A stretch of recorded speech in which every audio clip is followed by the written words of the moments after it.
What's up, everybody? Welcome here to Pop Culture Philosophers. Welcome, in fact, to PCP Movie Night. I am your host, Rockin Robbie Bills, and tonight's PCP Movie Night is a special afternoon special presentation. Tonight, our lesson is about hubris, right?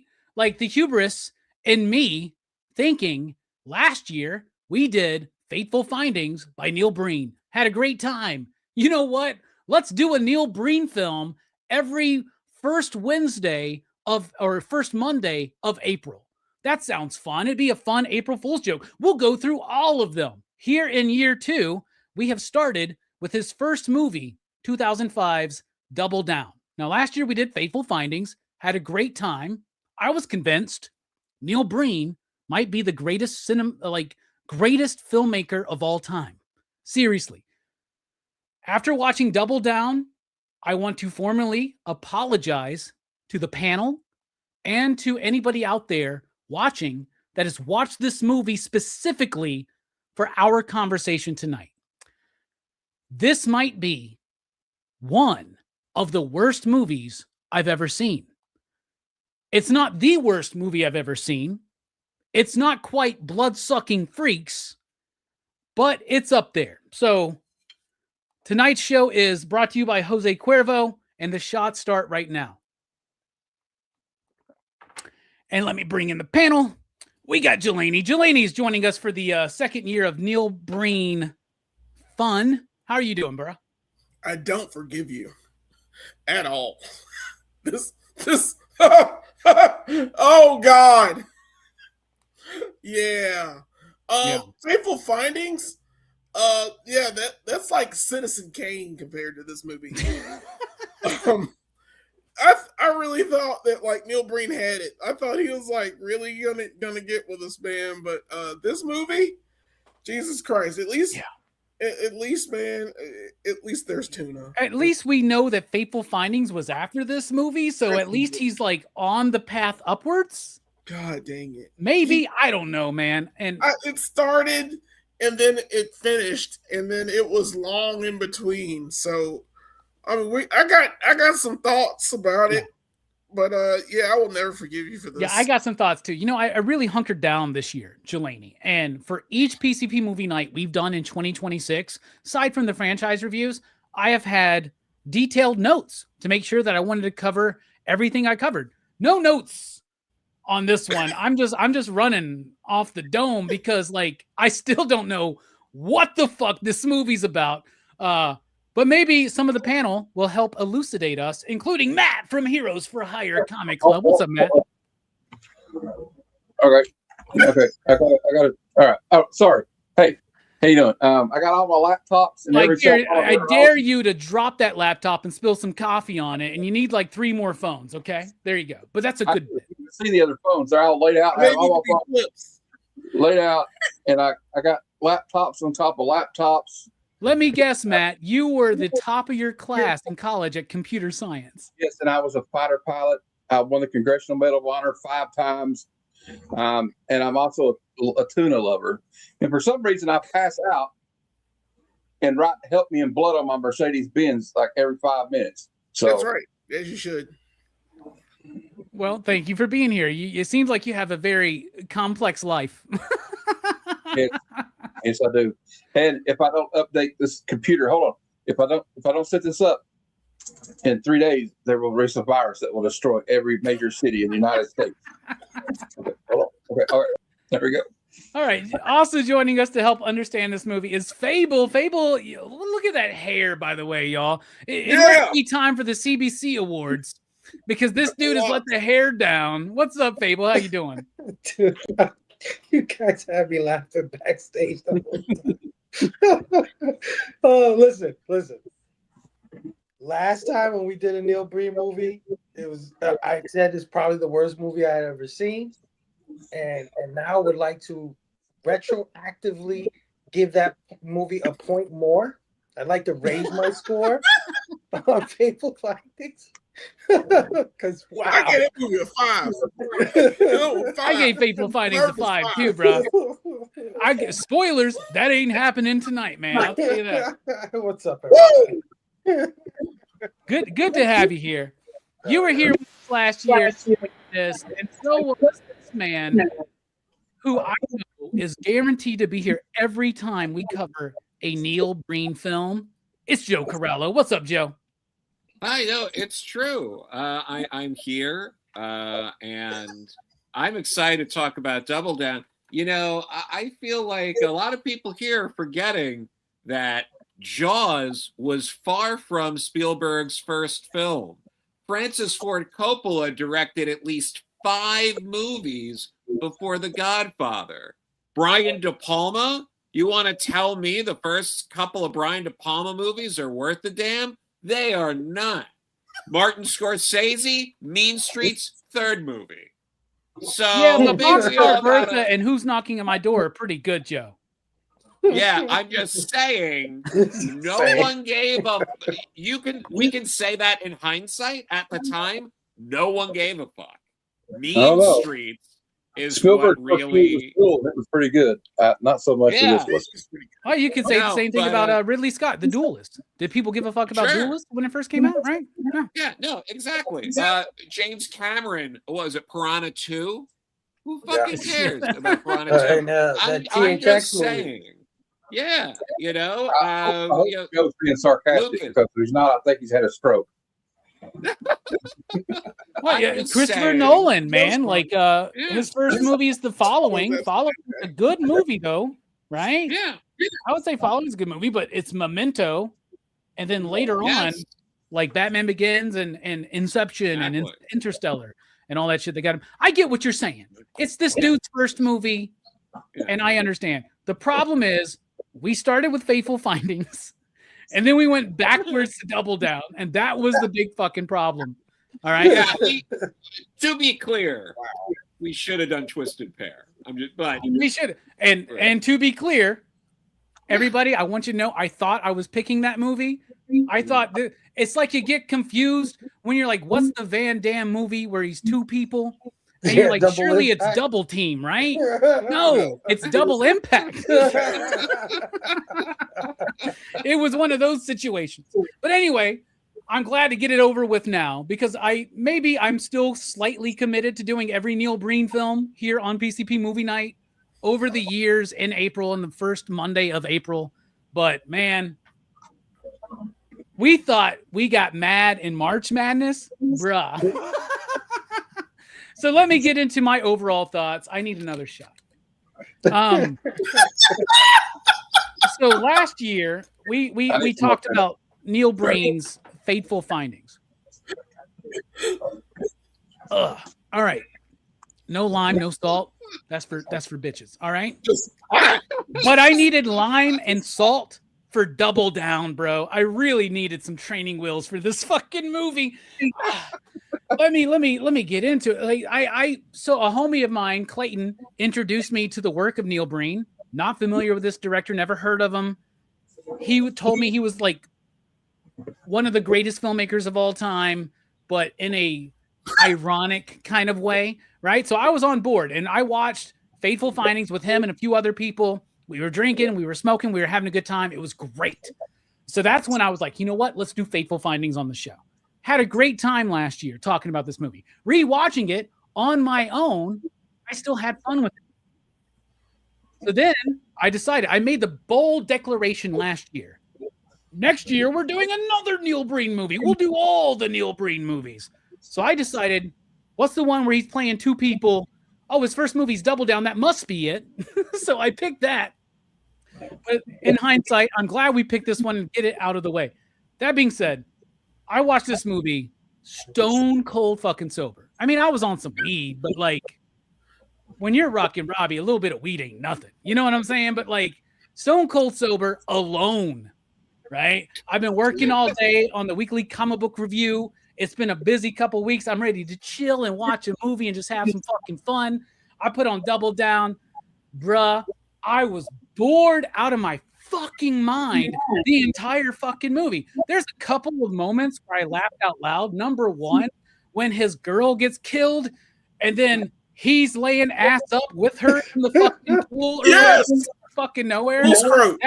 That cracked me. You got a little back. You got a bit of the back of the balls there. Balls, You Yeah, did get a little bit of the back of the balls there. A right? little bit of the back of the balls there. Definitely. So Woo! I'm watching it and I'm like, what the fuck is wrong with me? This might be one of the worst movies ever. Like the only movie I've ever in my life as a, I hate to call myself this, but my life as a YouTube critic, right? The only movie I've ever given a 0 is Bloodsucking Freaks. Yep. And Fable, you were there for that. And that's a movie I have in my collection because somebody sent it to me in order for me to review it. And I was like, fuck you for sending me this movie. And it went like, I thought the movie was so astonishing because it was such shit. It was the worst movie I'd ever seen. This one is a little bit better than that because it made me laugh out loud a couple of times. But y'all, what's this movie about? I have no fucking clue. No fucking clue. I even today watched a few recap videos of this movie. None of us know what the fuck this movie's about. We don't. Like, there's the basic idea. Neil Breen is a genius, badass assassin, and all this shit. And he's tasked with, I don't know, like shutting down the Vegas Strip. He puts it in motion, decides to go against. What the fuck is this movie? Speaking of what the fuck is this movie, Brooks is finally here. What's up, man? What's up?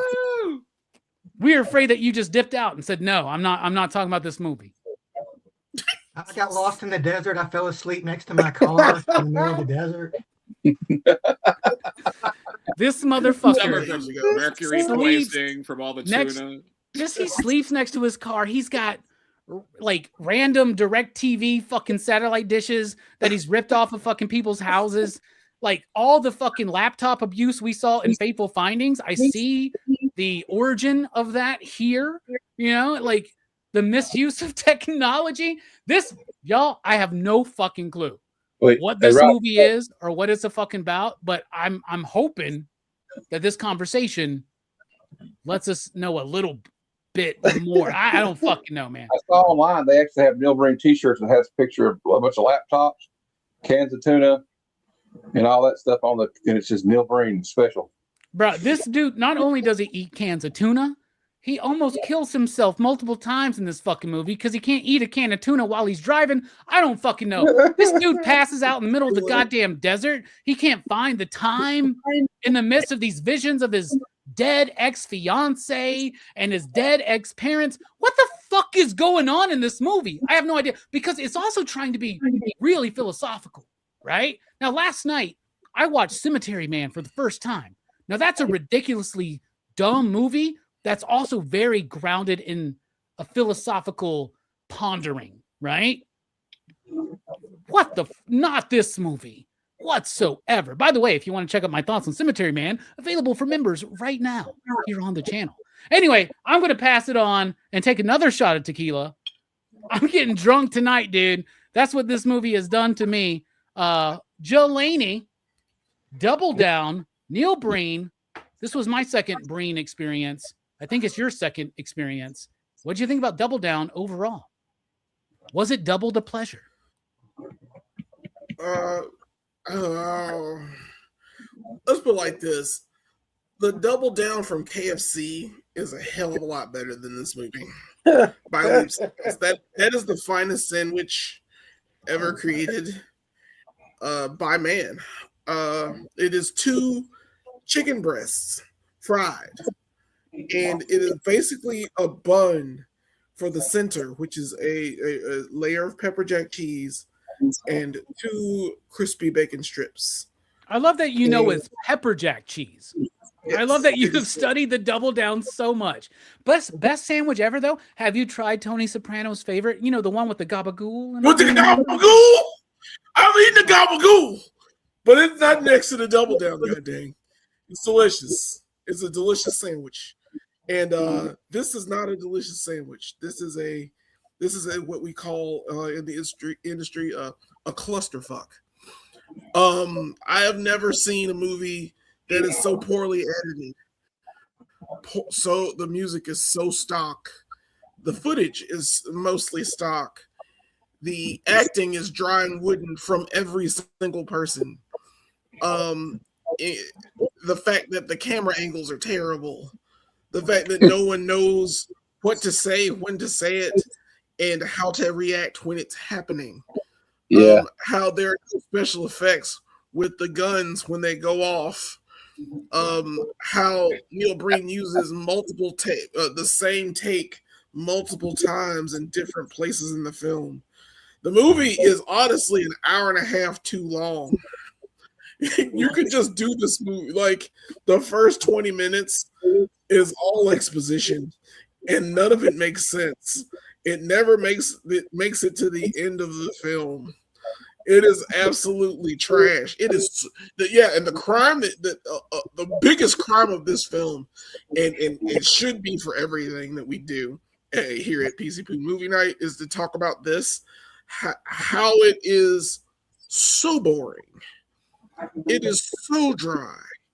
It is so useless. Like 20 minutes of this movie, I wanted to turn it off. Bruh, this is like it is like the worst. You said it's dry, Jelani, right? Dude. Yeah. The sandwich metaphor. Let's continue with that. This is like a white family's Thanksgiving turkey 4 days later, sliced up on bread with nothing. That's what this is, dude. It's not that canned tuna he was eating. Canned tuna's in water. Yeah, you just bring it out to eat it. So yeah, I have chicken of the sea today, and I was going to pull it out because I was like, this man certainly does have mercury poisoning for all the tuna cans that he had in his car. The tuna cans and the laptops, which did not turn on. He just bought a bunch of dumb, cheap laptops and decided to keep them. Bro, I swear those are the same laptops from Fateful Findings. Are these just the same laptops he uses in every movie? He just keeps them. You have like a warehouse full of busted laptops for his movies. And how many times is he going to take out the magazine of the gun and put it back in? I counted 10 times. Oh God! Oh God! He's a little OCD, man. He just wants to make sure all the bullets are there, man. He's got to count them. But it's not good. This film is not good. It is the opposite of good. It's not even okay. Because if it had a story, if he had another character that was playing off of him as a villain that he could play off of or do interplay with, that would be fantastic. But the fact that like, even his I guess his CIA buddies or who the fuck those people were, they're talking in that one scene with the old man, and he's just like, he's a genius. He's a magician. Yeah, we just sent a drone after him, and the drone just like exploded. I mean, we didn't know what to do with $1 million down the drain. So they told the government said never follow him again. It hurt me so bad for him to talk about Neil Breen in such a way. It hurt my soul, like my soul crushed. Like I didn't want to feel good anymore. Like I didn't like I'm already having a bad time with the way the world's working, but that one part just hurt my heart for some reason. It just hurt me. So you watch this movie and you're like, you watch this movie and you're like Hickman on East of West. We have earned this. There's nothing we have done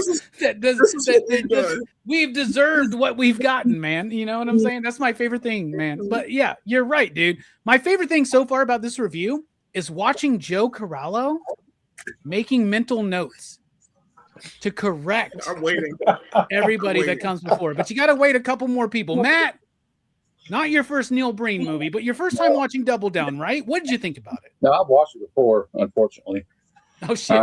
And you still signed up for it. Awesome. Yeah, I watched all of it. Well, I wanted to talk about how bad this movie is. First off, like, I was rewatching it today, and I sent Robbie a message this morning and said, I'm watching Double Down. God have mercy on my soul. So, like, okay, I look.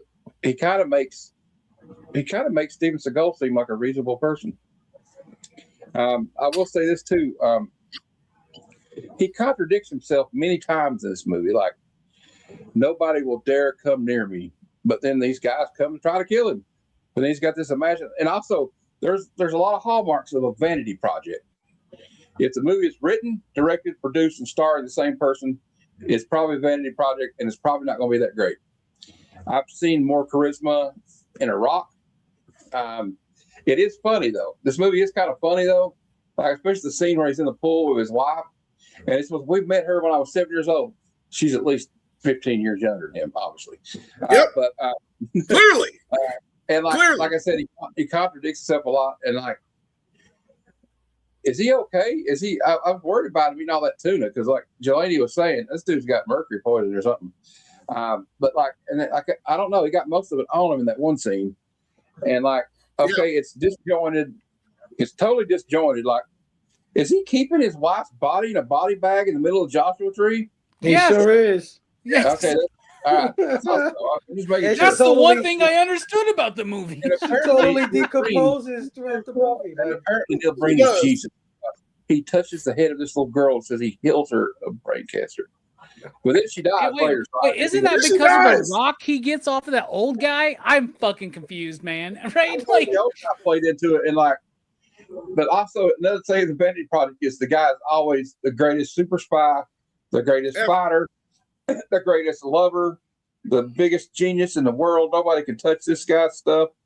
Even the hubris, the ego of Sylvester Stallone during Over the Top. At least he was just the best arm wrestler. You know what I'm saying? Like he was the best at one thing, at least. You know, the job done in Cobra. At least Cobra is like entertaining though. Cobra's badass, dude. Yeah, and like that's a badass. Another thing is like the guy claimed he had more medals than Audie Murphy, for God's sake. Okay, Audie Murphy, if you don't know what I'm talking about, he was the most decorated soldier in World War II. But anyway, also, I thought that was James Stewart, man. My bad. Also, there's a scene that really bothered me. You got all these guys with assault rifles, and they're pointing at each other, and they're like this far apart from each other because he couldn't get the shot. Yeah. What was that deal? Pull back the shot, so they had to put them all in like this little box. And there's skeletons all through this movie. He likes to do this in every movie. The skeletons, like one thing you know about Neil Breen, there's going to be a lot of skeletons. He's going to unload and load a gun several times, and he's going to have at least 15 laptops to play with that aren't turned on at all. And he's got the direct. I think he just stole some old DirecTV, like Robbie was saying, from somebody's house. But it's kind of funny because I know he's trying to say something. I just don't know what the fuck he's trying to say. You mean you didn't about get it, Matt? Because we'll get to that later on. You didn't get when he was looking at his child's version of himself walking down the road. It didn't hit you at that point. I don't know how, but I don't know how you're going to get through solid structure. But we'll find out later, I guess. But hopefully quickly. What about you, Fable? What do you think about this movie, man? First time watch for you? First time watch for this one. Yeah, I've seen a few of his movies because after Fateful Findings, it was bad, but it had me so fucking curious to see what else this guy did that I went down sort of a little rabbit hole. And I totally agree with Joe. We got to do what was the one, Joe? Twisted Pair. Twisted Pair. Yeah, we have to do Twisted Pair. That's the one. But anyway. Okay, maybe next year. We'll see what happens by the end of the show. I never thought in a million years that I would be giving Fateful Findings its flowers ever. But after watching this, I gotta give Fateful Findings so much love because this was the most nonsensical piece of shit I've ever seen ever. Like it starts out and like Jelani said, he's giving all this exposition, right? And then he's contradicting himself, like Matt says. He's like, "Oh, I'm the best in the world, and this and that, and this and that." And then he fucking can't eat tuna fish the right way. He fucking kills the wrong couple. Like, yeah. Where's your fucking intel, dude? Then he's like, I'm just a simple guy. It's like, really? You're simple? You're not simple at all. Seeing his dead wife in the fucking desert, which, like, this movie takes place 90% in the desert. That's why it's so damn boring. And then on top of that, 70% of it is stock footage. Like, you got to give Neil Breen his props, man. He made an hour-and-a-half movie out of stock footage. This guy is, he might be a fucking genius on the low. He really might be. But yeah, this thing is insane. Like, he finds an old man in the fucking desert for no reason. falls and hits his head, and he buries him in rocks for no reason. Like, just the craziest shit. But it's not even big enough for the man to be in. Yeah, by the way. Come back to me. Come back. Yo, this movie's crazy. But I will say that it was cool seeing some of the Neil Breenisms that we'll see in later movies. Like you said, the laptops, right? The magical MacGuffin, right? The Rock. He has something like that in fucking Fateful Findings too. Dude, I saw one review that said most filmmakers take a few movies to really like imprint their signature into cinema. Neil Breen did it in movie number 1. Right. And let's not forget the pair of legs that belong to who? I don't know. They're just walking around for whatever reason. But yeah, man, this is too much exposition, too much narration, not enough action. I needed some more bad actors in this movie, right? At least Fateful Findings had a whole troupe of bad actors. Yes. Bad in their own special way, play off of each other. It's more entertaining. This one was just him talking and narrating and telling you how great the fucking invisible shield. That was the best shit ever. Like, that was like that scene in Lost season 3, bro. He had the robotic eye implants and all. Yeah. And then Matt, like you said, he said that he controlled all the satellites and everything. And he told you how many laptops he needed and how many. He's like, I got 5 phones and 6 laptops, and I can control the entire world. This guy was rich. That's rich in 2005. Yeah. So having those laptops and flip phones. And he's such a fucking hero that he implants bioterrorism weapons all across the world to kill hundreds of people if anybody touches it. This guy is insane. Super soldier too. Like he was hitting around, he was a super soldier too, right? But like I agree with Fable on the one part, like at least there's like Samurai Cop, it's one of my favorite bad movies. One of its redeeming qualities, it has a lot of bad actors in it you can laugh at. Mm-hmm. A lot of action, whether it's good or not, there's a lot of action in it. But like all we hear for the first 30 minutes of this movie is him talking. And my mom came back here the day I lived with my mom. She's like, "What are you watching?" And she's sitting back here for about 10 minutes and watching. She goes, "That's all I could take," and she left. Yeah, no. Good for her. Yeah, brother. Good for her. Yeah, you know what I'm saying?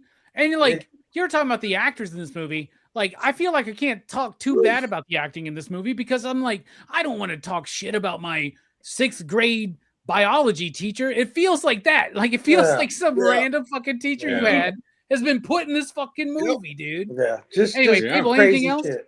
Yeah, no, just crazy shit. Lady in the parking lot filming for no reason, gets shot in the head for no fucking reason.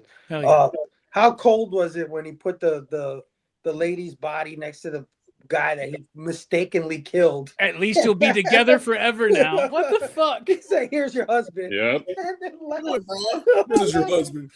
And I don't understand why that happened. Yeah, I don't understand why any of that happened. I don't understand. Was it the assassination? I don't know who the assassination was. He was trying to take this dude's place, and then he finds out it was the wrong dude. I don't fuck. It's so stupid. They died in a suicide pact. Yeah, this movie might be genius. Already dead, by the way.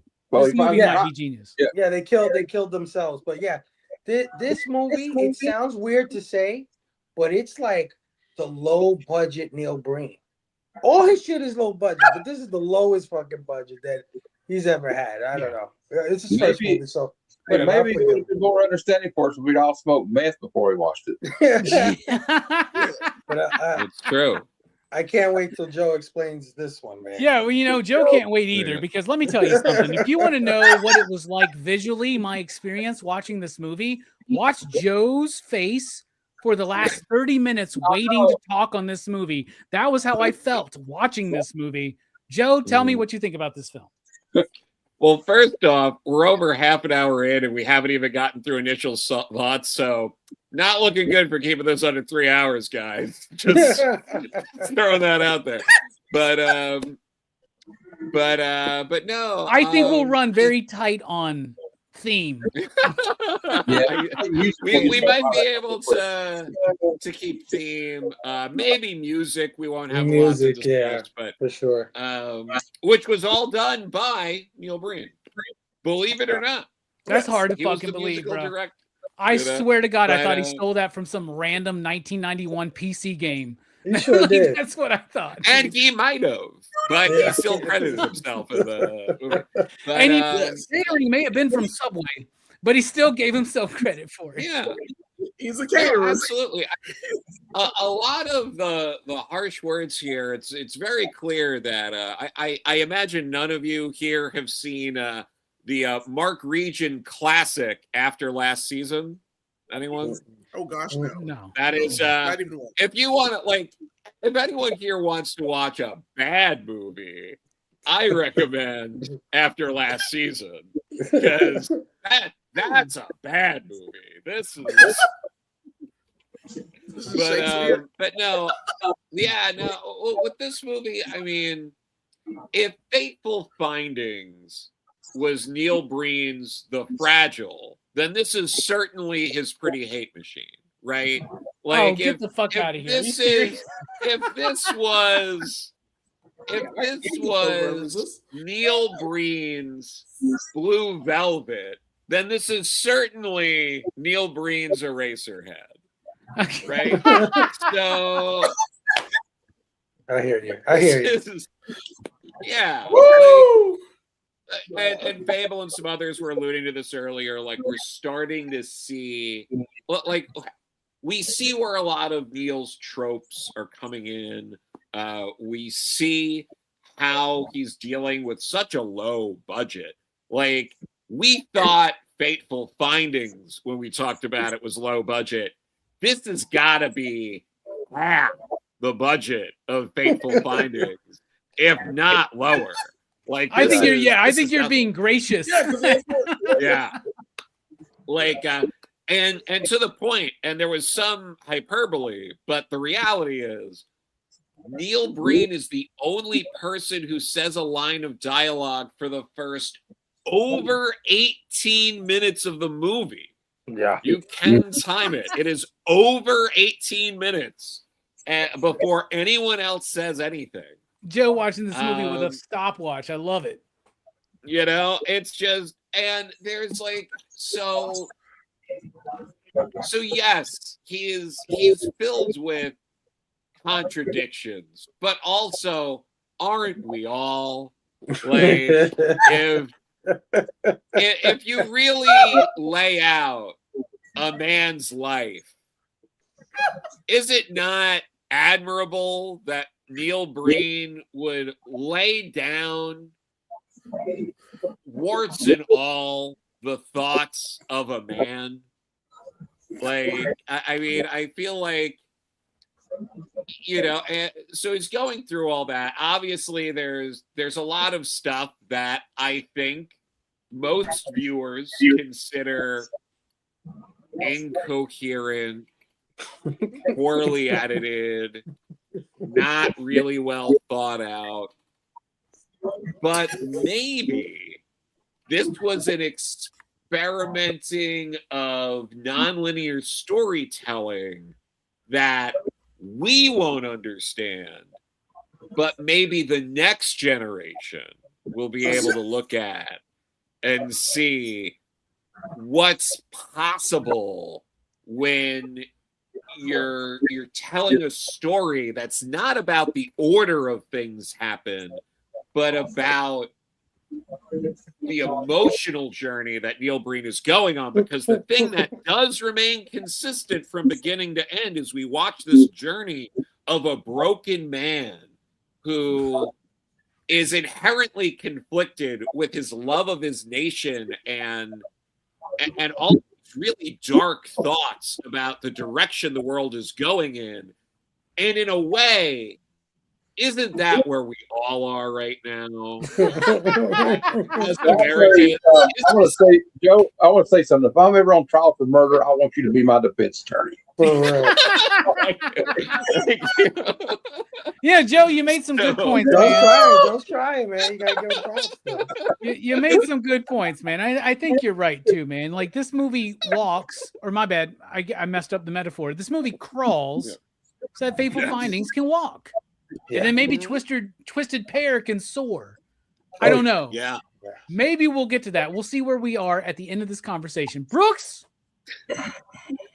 I'm so curious. We had a little bit of a chat on Wednesday. What do you think overall about Double Down by Neil Breen? Well, you might be surprised to learn that this movie sucks. It's like this movie is like the first thing that came to my head when I watched it was like, this is like a divorced dad action movie. Like, you know, Neil Breen. Yes. Neil Breen is like such a like, you know, he's like a divorced dad type of guy. Like, you know, he has that mentality of like, you know, he loves like, you know, he like loves surveillance state shit, but at the same time, it's like he's criticizing it. Like the hero of this movie is a deep state assassin who like, you know, is putting like a dead man's trigger on like, you know, a bunch of cities to like basically kill, like do mass murder if he gets killed. Like, you Bro, know, you understood this movie way more than the rest of us, man. Yeah. What? That's what this movie's That's about? it. Get the fuck out of That here. is. Yeah, it's Exactly like, what it's he's about. such a, he's like this movie is like a hurricane of contradictions. Like, you know, Yes. 100%. like nothing. Like, it just doesn't make any sense. Like, you know, it's like The there's so original many, title was Fuck, I fucked it up. Contranado or whatever the fuck. I don't know how to say it. Killing you, man. Lots of killing. It's like all these threads, but they're not tied together in any way. It's just like, it's like, you know, if you were like making a tapestry, but instead of like, you know, weaving it, you just like dumped a bunch of threads like on the ground. That's what this movie is. Like, you know, the whole like, you know, he finds the old man in the desert. Old man, you don't look like a terrorist. Like, is terrorists the only people that come after him?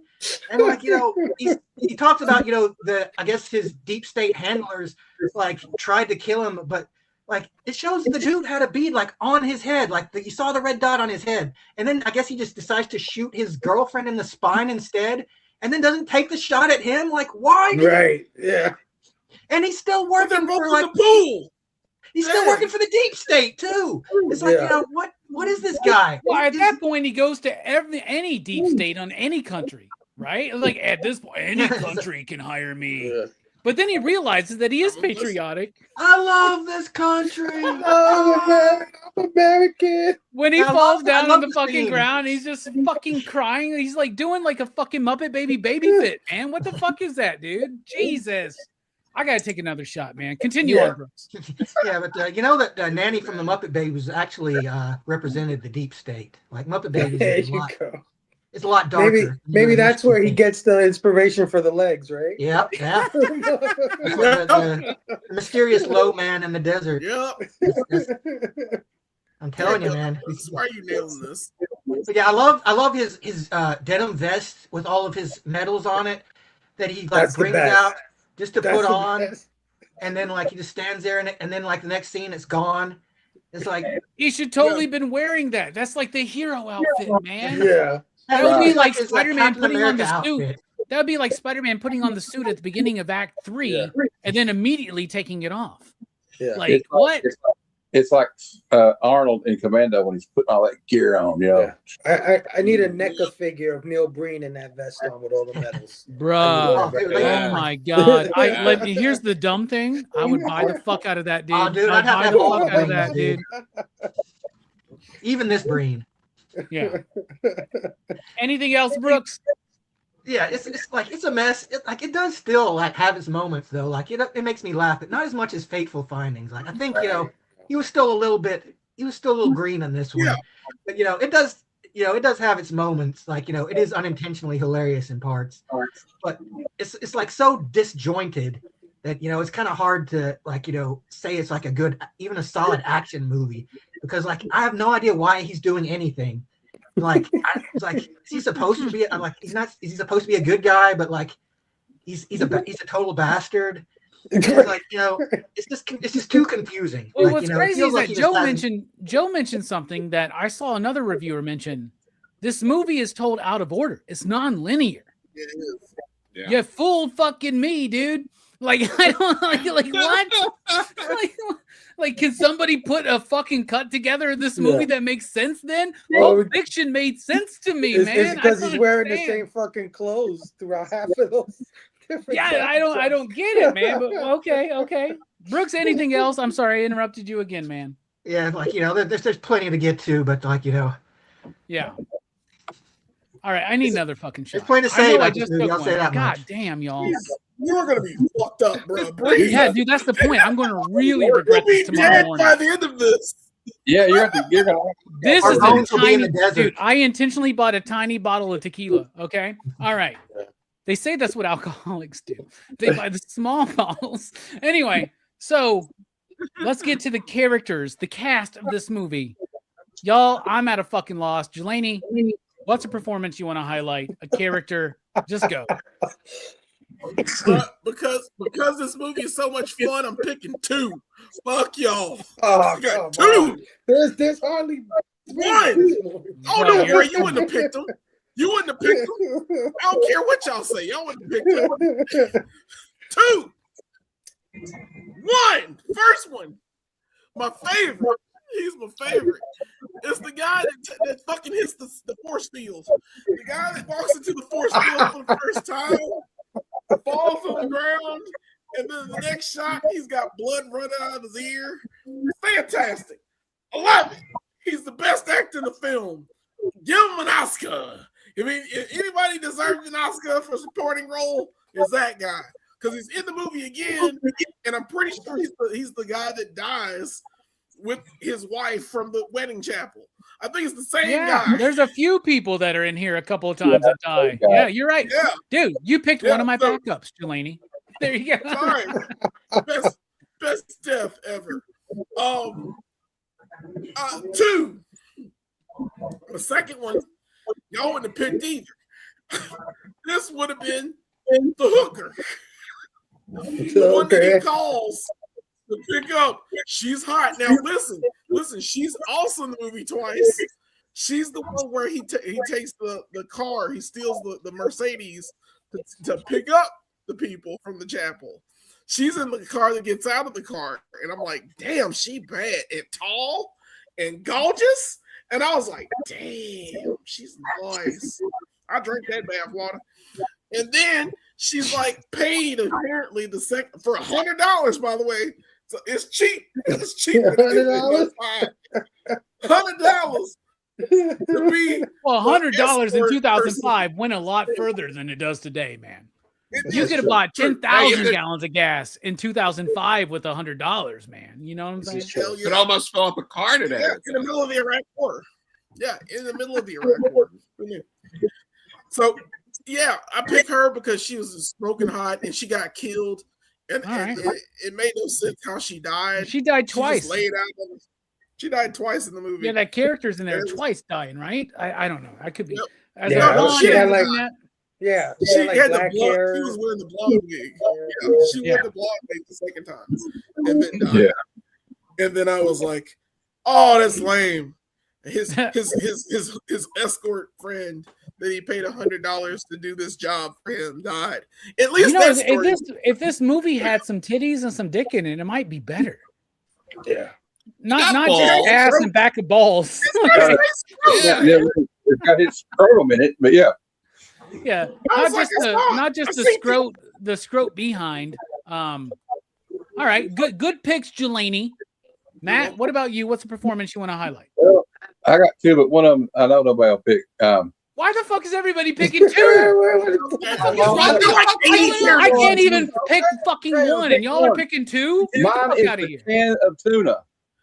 Because the thing is Okay. about tuna, it's preserved, convenient, nutritious food.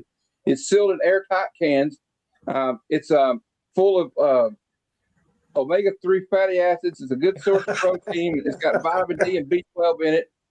Dude, It can that's be bullshit. packed Let in me tell you water, something. oil, I've been or doing my sauce. research, dude. I've been doing my research lately. Canned sardines, way better. Way They more are packed with micronutrients. They're better. If you're going to eat canned fish, eat canned sardines. Wasn't really I had eating. some for lunch. Yeah. I ate canned sardines for lunch today because I just literally have been watching YouTube videos about this, and everybody was like, What the fuck is that smell coming out of the office? And one thing, I think the best actor in the movie was the curly-headed blonde girl in the back of the car going, "Where am I at? What's going on?" She was the best actress. Yep. Yeah. And you can make a tuna salad. You can put it on pastas.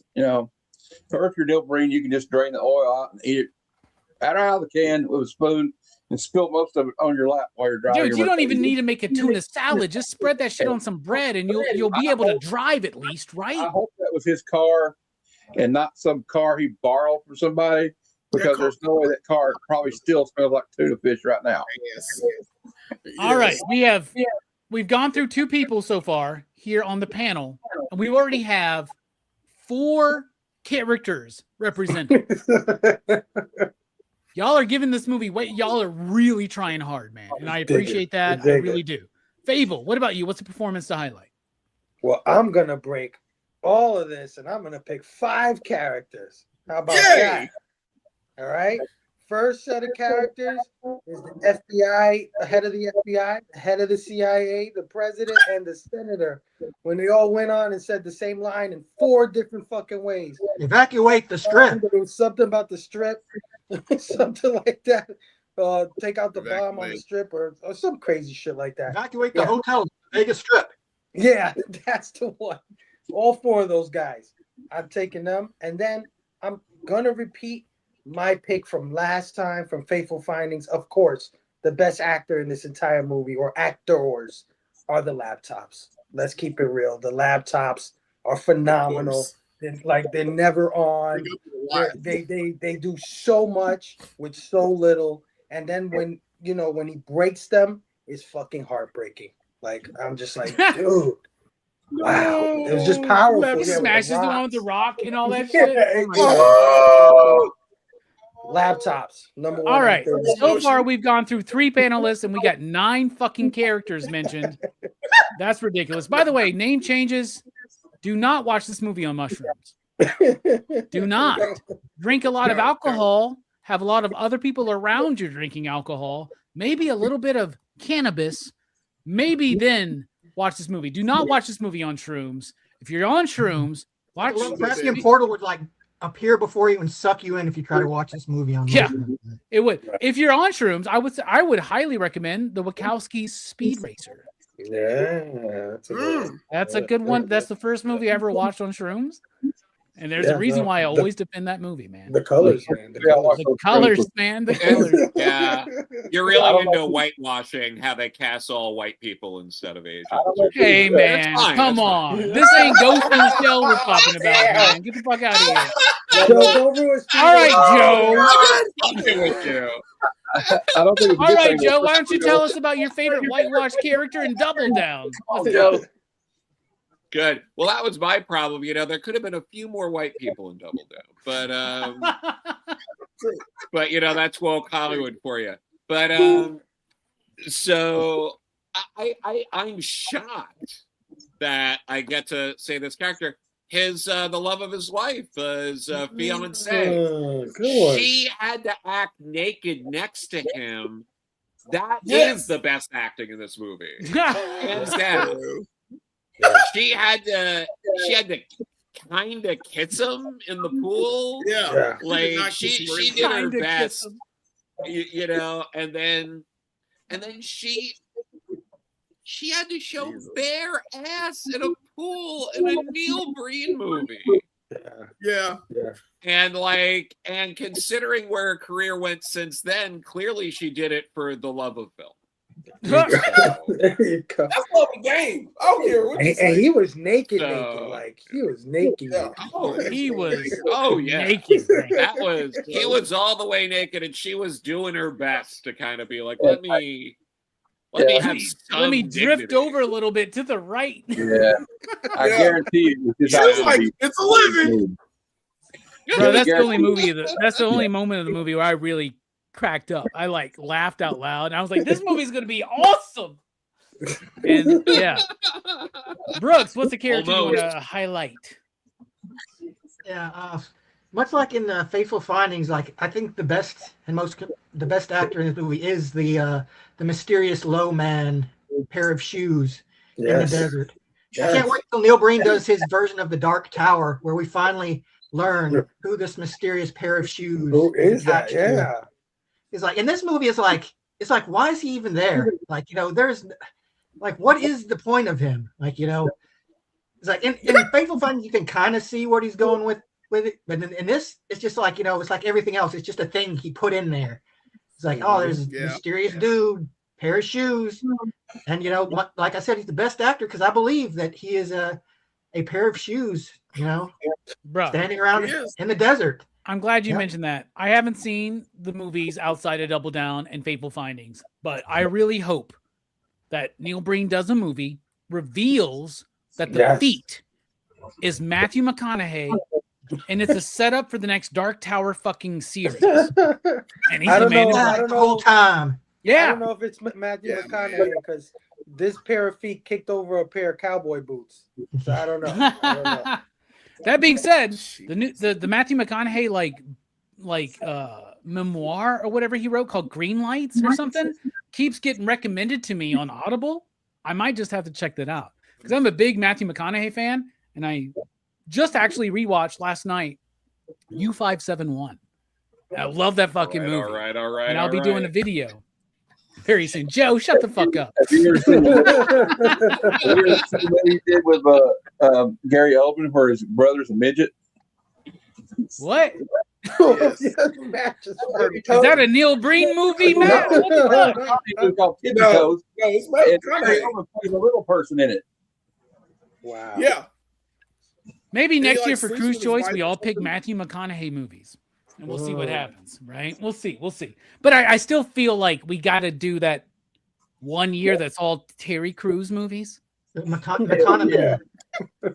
Yeah, I think Terry Crews movies, I think there's only 8 good ones. So I think we could really get to them.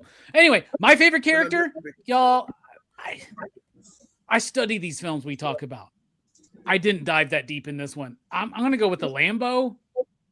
Is it the same Lambo that's in Faithful Findings?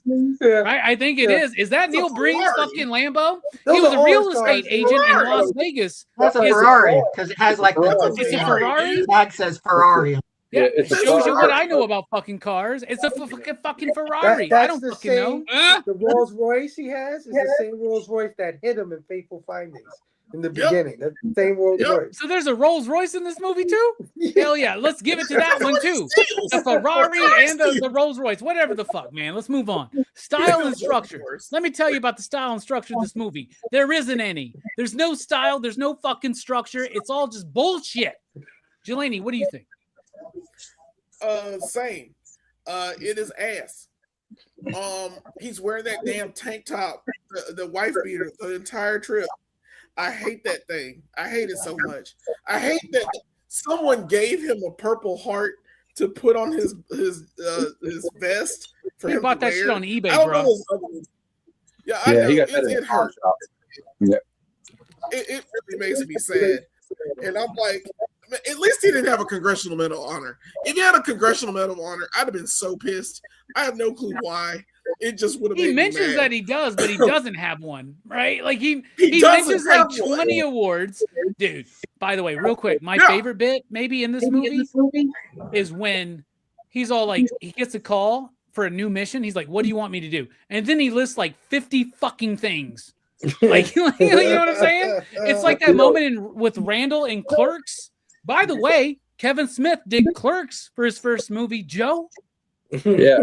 You know what I'm saying? Like Jelani said, look, I did feel bad about that too. I thought about that too. Like, there is some poor old man that got wounded at the Battle of freaking Iwo Jima and somehow ends up in this shitty ass movie. Yep. So, it's just kind of like It's sad. just beyond, All right, man. bro. I bet he did not regret selling it for like $500 to Neil Breen or whatever the fuck. Yeah, no. It's a shame that Neil valid. Breen didn't have Harvey Weinstein to help him out like Kevin Smith did. Boom! Let's get Kevin Smith on the phone right now, y'all. Let's bring him in. Come on, send him the StreamYard link. He ruined He-Man. Send it out. Sure. He's trying to All ruin right. a bunch of movies tonight. But yeah, I hear it you, was bro. I hear you. ass. The pacing is non-existent. The structure is shit. I can't believe it's not butter. I'm done. Boom. I love it. Matt, what about you, man? And take enough time for me to go find my lighter to light up this fucking roach of a blunt I have next to me. Because this is how much I hate this fucking movie. Don't worry, I took 2 gummies before the show started, so I'm cool. Well, it kind of reminds me, I think he was inspired by the films of Kurosawa, and now I'm just fucking with you. There's no style structure in this movie. It's all over the place. I don't think he knows what style and structure is. I kind of wonder if there was a screenplay. I think he just was making it up because it sounds like, you remember when we were kids and we're playing out in the yard with our sticks like machine guns or whatever, and we're like, pretend like we're in like whatever battle or whatever, or we're superheroes, we're fighting like we got swords, and now I'm super invincible. You can't stop me now. You know, I got, you know, he's like, I think he's just making They up. don't shoot bullets. Yeah, exactly. And he's just like completely just like off the cuff, like, and who was it said earlier? The introspect said that lady, she risked her life to carry her down that mountain like that, because he said that thing can't be that strong. But anyway, because it's just like, it's like this stream of consciousness thing going on, like through the whole first part of the movie. And it's obvious because he couldn't afford actors, right? For too long. But yeah, this movie's like, I think I've had dreams that made more sense. So, yeah, I don't know. Like, I saw a movie one time called Sharkula, and that movie made more sense than this. So, well, just by title alone, that movie makes more sense to me, bro. Sometimes I'm thinking maybe I understand that movie just by you telling me it's called Sharkula. I'm like, I get that movie. I understand it. I know what we're getting into. Double down. You think it's going to be a takes place in a casino, or it's going to be like action packed, like balls to the walls. That's neither. And then neither of those things happen in this movie. Also, I guess he couldn't afford squibs because I don't know. There's something that always bothers me about these movies where they have CGI gunshots. Oh God. But anyway, bro, and then this one they don't even have some of those. They just have like they just go like this, like they pew pew pew pew pew. But yeah, I mean, I don't know. You know what? There's just no style structure. I can't say anything. I don't have any more words to describe. That's perfect. That's perfect. But, that's perfect. You know, I mean, I think you hit the nail on the head, Matt. To be honest with you, trust me. Do not feel pressured to say something profound about this movie. Maybe an alternate reality, like on Earth 616 or Earth 2, Earth X. Like, this makes perfect sense. And maybe Neil Breen made the perfect art film. We just don't know what the fuck we're talking about. I don't know. No, he did that with Fateful Findings, not this one, though, right? Yeah. I wouldn't say this one. And I love, by the way, when you're starting to talk about other Earths, your other ideas are rooted in DC and Marvel. I love that. You're like 616, 2X. I would have been like 853, 490. Like, you know, but there you go. Matt, you're right on the money. Fable, what do you think about the style and structure of this film? Well, I disagree with you guys, honestly. There is some style in this movie. It's just Neil Breen style, you know what I'm saying? Like, this is his signature way of doing shit. Fucking nonsensical pacing, crazy like stream of consciousness shit. We gotta have some good looking broad that never gets naked. You know, this is the shit that he does, and that's his style. Now, is it a good style? We it's subjective, right? We could fucking argue that all day. Well, maybe not. Joe will argue with us, but that style. Oh yeah. Structure, I mean, yeah, this shit is all over the place. There's just too much going on, too many plot threads, too many things that he never follows up on, and maybe he does, and we just missed the point, stuff like that. So yeah, the structure is absolutely atrocious. But I think it's the Neil Breen style, man. Get with it, man. Yeah, he does. He does define his style in his first film, and then he corrects it for Fateful Findings. I don't know if there's a movie in between, but I know there was a long time between this and Fateful Findings. Yeah. So, yeah, I'll have to look into Pass-through that. I'll happens. Wikipedia this while Joe lets us know what he thinks about the style and structure. And Joe is a writer and an editor and a film critic, and this dude knows what he's talking about. So, Joe, let us know.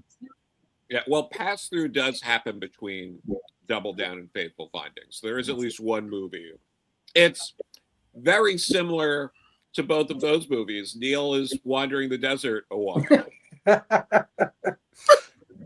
Wikipedia says Pass Through is 2016 and Faithful Findings is 2012. Oh, this really? says I Am Here Now is in between. I'm Here Now, I think. That's the one that's in between then. Yeah, they're Pass Through and I Am Here Now are like the same fucking movie. It's Double Down, I Am Here Now, Faithful Findings, Pass Through, Twisted Pair, then Cade. He did the 5 feature film retrospective. Yeah. And then Cade, The Tortured Crossing. And then the new one's out soon too. Yeah, there's a new Neil Breen film? Is it dropped already? Yeah, the trailer's up. You can see the trailer. He is famously breaking laptops in it.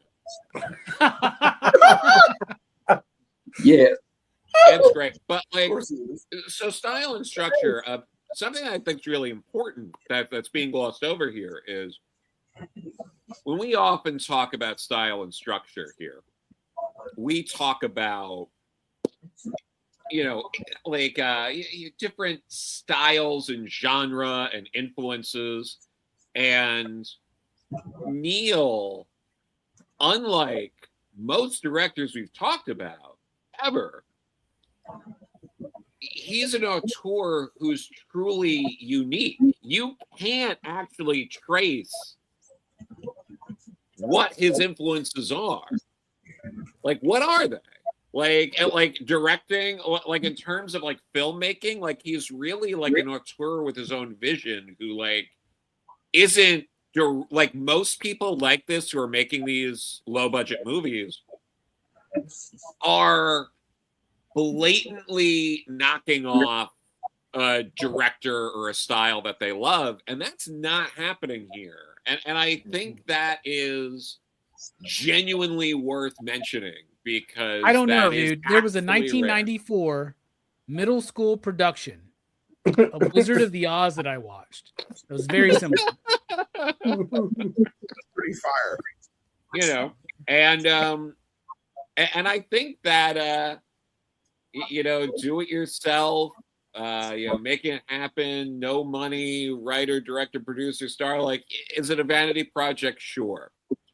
Most people don't actually do it. And with hindsight, we know he goes on to make over, half a dozen more films. And there's something to that are all unique to Neil Breen. And I, not a lot of people can say that. You are right about that, Joe. I'm going to finish this shot because of that. Right. There's a Neil Breen. There's a Neil Breen style for sure, man. There is a Neil Breen style. In fact, one day we're going to be talking about a movie and someone's going to go, "This is Neil Breen-esque." Yeah. So and we're going to be talking about a Denis Villeneuve movie or some shit like that, right? We're gonna be talking Dune Part fucking 3 or some shit. Hair legs or fucking Magical Rock. It's like, oh, somebody's been watching. Somebody is obviously very influenced by Neil Breen here. Brooks, what about you, man? What do you think about style and structure? Well, the style is Neil Breen. The structure is bad. Like I said, it is just. It's just a bunch of stuff that happens. It's like the Homer Simpson quote, there's no point to it. It's just a bunch of stuff that happens. And it's very exposition heavy. Like Neil Breen loves to tell you what's going on. In a way, he kind of reminds me of Chris Claremont, how a lot of his comics could be very exposition heavy. But Claremont was actually a good writer, and Neil Breen is just kind of like this rambling madman at times, it seems.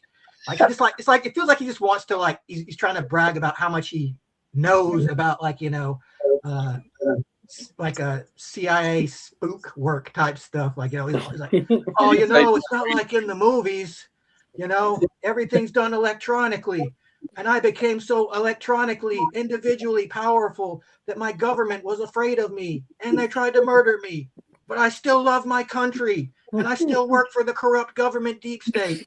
It's like, you know, I watched this movie twice, you know, because, you know, when you get a movie like this, you're like, okay. Oh my God, Brooks, are you serious?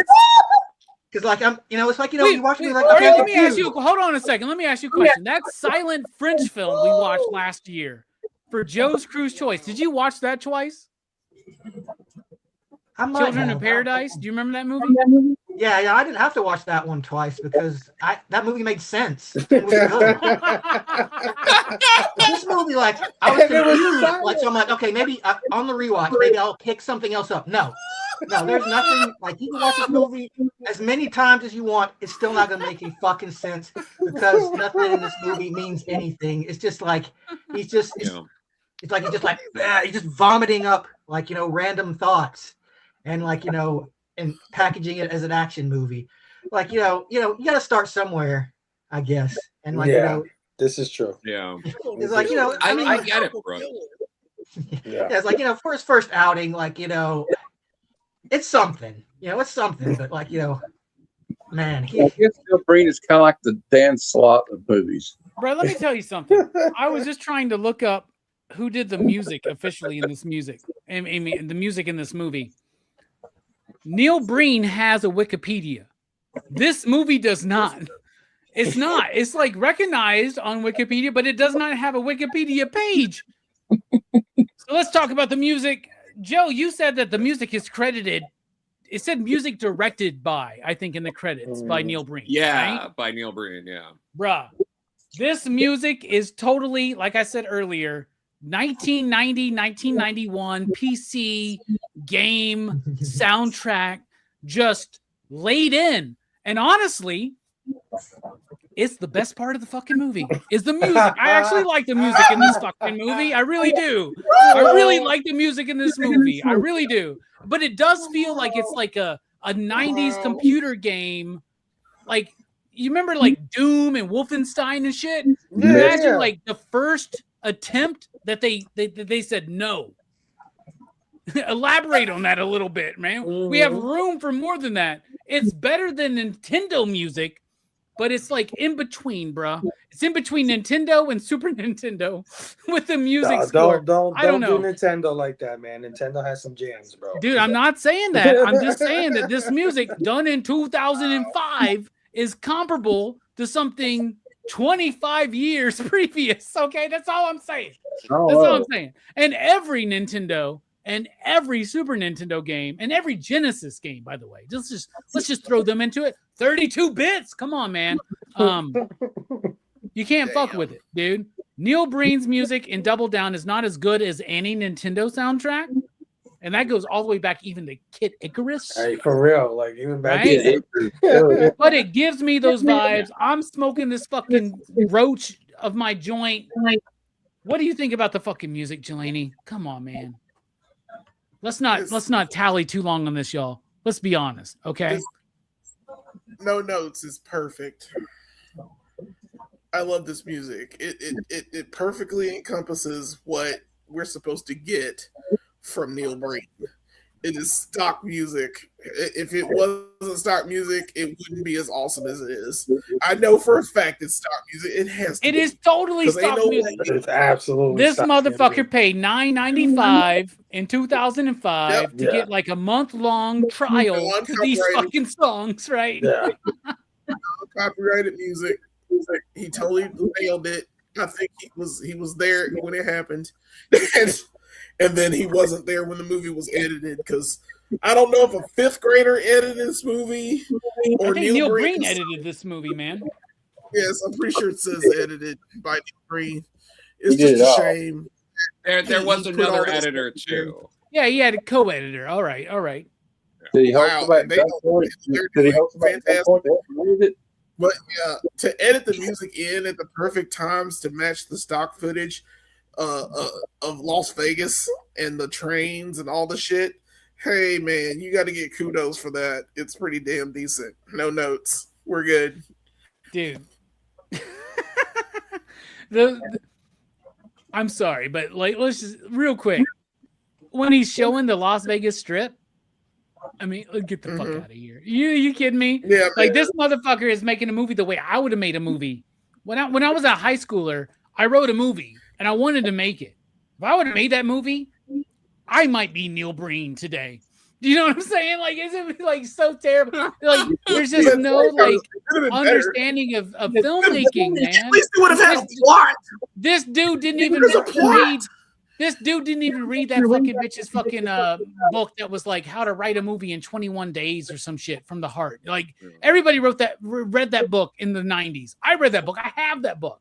Anyway, or feature filmmaking at used car prices. Learn that from Kevin Smith. Neil Breen may have read that book. I'm glad I didn't make a movie. In fact, I'm actually glad I never made a movie, even though that was my whole dream. My whole dream was to write comic books and make movies, and here I am on YouTube talking about shitty Neil Breen movies and reviewing comics every week. God damn my life. All right, Matt, what do you think about the music in the film? I do want to be a director. Well, first I wanted to be like Eddie Murphy, to be a stand-up comedian, but that didn't work out. But yeah, I still think maybe if me and you knew each other in high school, Rob, we could have probably made a good movie. I don't know. Maybe as good, maybe almost as good as this. Maybe not. No, the music. You know what? We would have made a shit movie in high school, Matt. But you know what? Maybe today we could all together make a really great movie. We'll be talking about it, how horrible it was. Do you think that PCP could make a better movie than fucking Angry Video Game Nerd did? I bet we could. Yeah. I bet we could. 100%. It would be a third of the budget. Not a third, but like a 0.03% of the budget. But like, I think we could do a better movie than that. Well, it would probably be better than one of those Daily Wire movies, but that's beside the point. But I'll say about this thing. I will give him this. He is the king of stock footage and stock music. Yeah. So I'll give him that. It's I mean, I think he selected all right music for what he had to do there. But like, so I'm pretty sure that you could probably stream this movie on your YouTube channel and not get a copyright strike. Dude, I know I watched this movie on YouTube. You can stream this entire movie on YouTube and not get a copyright strike because that's where we've all watched it. Yep. We all watched it on YouTube. He's None not of us going bought after this you. movie. Maybe Joe has the DVD signed by Neil Breen when he went and saw it. Right? Like maybe. Yeah. By the way, the only official way to watch any of these Neil Breen films is to buy the movie from him. Yeah. And his prices are a bit ridiculous.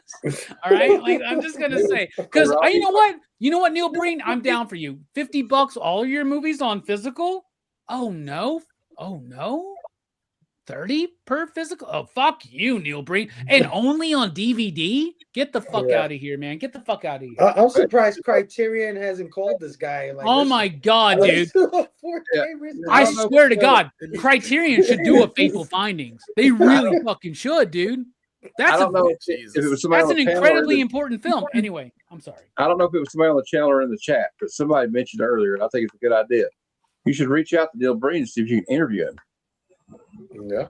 He probably. You know what? I would do it, but I would have Joe here as backup. No, what goes on inside this man's brain. And Joe, Joe knows that we had. I'm not comparing this dude to Neil Breen at all, but I had an opportunity to interview a director that Joe was down to interview. What's the guy's name who did Satan's Little Helper? Yeah, Satan's Little Helper and Squirm, I think was another movie he did. Yeah. Yeah. What's his name? Do you remember? Oh God, I met him too. Maybe I should reach back out to him, man. He might still be down, dude. But he watched our Satan's Little Helper video, which is funny because that was the Joe Corallo Horror Fest poll, right? And a lot of people were like, I don't know what the fuck this movie is, but Satan's Little Helper sounds good. I loved that movie. We watched that movie, we reviewed it, and that dude reached out to me and said, I would love to come onto the channel. And I told Joe, and Joe says, yeah, book it. And I never did.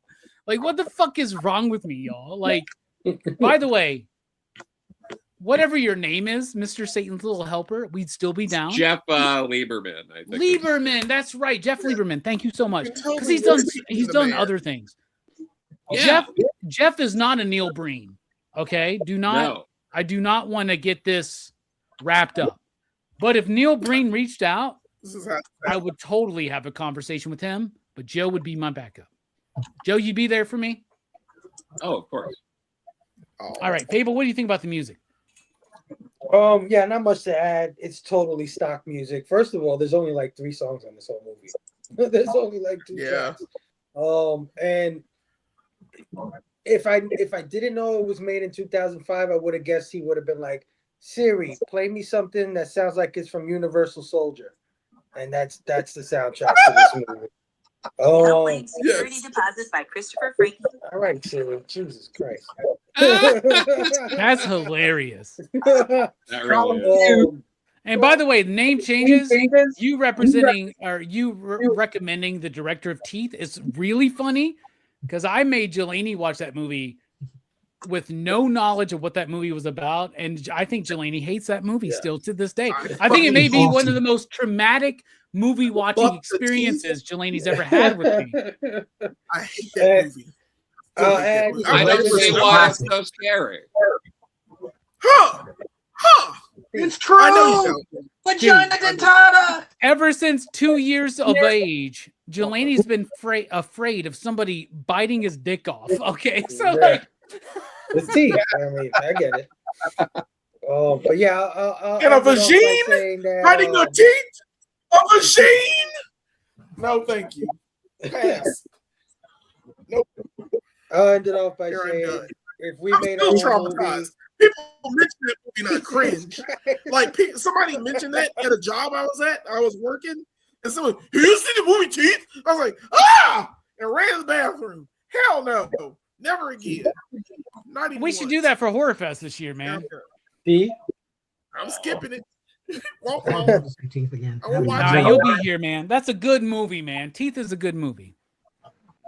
Anyway, but yeah. Fable, you were saying something about the music. I know. I of this was film? like, you brought up a trauma memory for Jelani, and it was I didn't bring it up. It was the name changes, man. the name changes. What are you doing? No, I'll just say that if we made our own movie between me and Robbie, we totally make a better soundtrack than this movie, 100%. We'll be giving Carpenter a run for his money. Yeah, I said it. Bro, maybe we should do our own movie. Like, I'm not even lying, There dude. you go, man. Nobody does YouTube for like a year, but we're making a good movie. We could crowdfund it. I think. Let me know out there in the chat if you're live here. Well, there's 12 fucking people here. 12 people watching Double Down with us. All right, I'm sorry, but also, like, honestly, if you're watching this on the replay, like, would you crowdfund a PCP movie? Because that sounds like I've always wanted to direct a movie, and I want to know if I could do better than Neil Breen. We would definitely have better music, Fable. You're right, dude, 100%. 100%. Just don't rip off Transformers, and I won't get demonetized. My first experience with Fable, by the way, this dude was like, "Hey man, I love your channel. I fuck around with music. Would you play this song on your channel?" I said, "Hell yeah." I got demonetized because he sampled Transformers. All right, moving on. Joe, what do you think about the music of the film? I don't have anything to add that people haven't already said, so let's keep this going. Brooks, what do you think about the music? Brooks, what do you think? It's competence. It does have like a kind of atmospheric. It's a Shut the fuck soundtrack, up. you know? You sound like me or Steph on a goddamn horror movie review right now. It's atmospheric. Yeah. But like, and there's one there's like you're talking about. It kind of has like a video game music almost. There's like a track on this that like it reminded me of a track from the Chrono Trigger soundtrack, which is like just fucking sad. Fucking Chrono Trigger, bro. Holy shit, that dude. soundtrack is like one of the fucking You just greatest of all compared time. Double Down One to of the Chrono best Trigger. video games ever. Yeah. One of the There's best just a bit of a soundtrack on this one that reminds me of like Dude, what if it is the music from Chrono Trigger? If not, it's probably inspired by. I wouldn't be surprised. Like maybe like he walked by, like somebody was playing Chrono Trigger in the background. And he heard this sound. He's like, "Hey, Oh my god. in my action movie I'm doing." Chrono Trigger. Yeah, I have an idea. I've had this idea for a while. Brooks playing Chrono Trigger and all of his y'all. Everybody here on the panel, except for me and Jelani, has never played video games with Brooks. This dude is fucking hilarious. You think Brooks is this calm, cool, collected dude? When he plays video games, he is like the fucking most evil fucking Randy Orton hearing voices in his head motherfucker out there, dude. He really is. So Brooks, let's do this. Like, we'll figure out a way to record the video from the TV. Brooks trying to make it through fucking Chrono Trigger with me and Jelani just laughing at him. That would be fucking hilarious. The problem is, though, I'd tear ass through Chrono Trigger because, I know that game back and forth. Oh my God. You hear it? That even makes it better because he just said, I will tear ass through this game. I guarantee you he will not. All right. So there you go. I've watched you play Super Mario Brothers 2 and Castlevania. I've seen you already, Brooks. All right, let's move on. RPG, it's a little different. Castlevania's hard. Okay. Castlevania's very hard. A hard game. Castlevania's very hard. Brooks beat it. I've seen him. Brooks is the best retro gamer in the PCP Excitable crew that I know. Okay. But I guarantee you, Brooks, you will not breeze through fucking Chrono Trigger. Or maybe you will. Maybe I'm just I've never played it. Maybe you will. Maybe I'll set up everything. We'll do it. I'll be like, we're not going to air this. This is boring. You just breeze through this fucking game. All right. Themes. Double down. Neil Breen. It's saying a lot. Jelani, what's it saying to you? I really want money. Lots and lots of money. I want to make a vanity project as ambitious as this gentleman here because I want to be a spy in the desert eating tuna, figuring out the world and how to control it or not control it, or be a mercenary or be a patriot. I want to do all the things. I want to be called a magician in my movie by some complete stranger. These are the things I want for myself. And seeing Neil Breen that he can do it and is continuing to make movies, I want to do it as well. That's the theme of this movie. I think it's like projection. It's the projection of me feeling that I can do anything. I can be anything if I just have enough money to do it. And that's it. I think that was my theme for Faithful Findings, dude. I think that's what I said. I like that, Jelani, because apparently Neil Breen was a very successful real estate agent in Las Vegas. And that's why he was able to self-finance all of his films. That's a good point. You want to be that? Here's the point. Do it yourself. Yeah. So maybe, y'all, I'm telling you, a PCP movie. Let's fucking do it. Well, you know what? Let's give him credit where credit's due. At least he had the balls to try to do it. Yeah. No shit, Matt. No shit, Matt. I applaud anybody who's at least tried to make a movie, except for the asshole who made blood-sucking freaks. What do you think about the theme of this movie, Matt? The theme of this movie? Theme. What's this movie saying to you? There's a theme? Yeah, what deep, resonant fucking thing is it saying to your soul? That's an hour and 30 minutes of my life I'm never going to get back.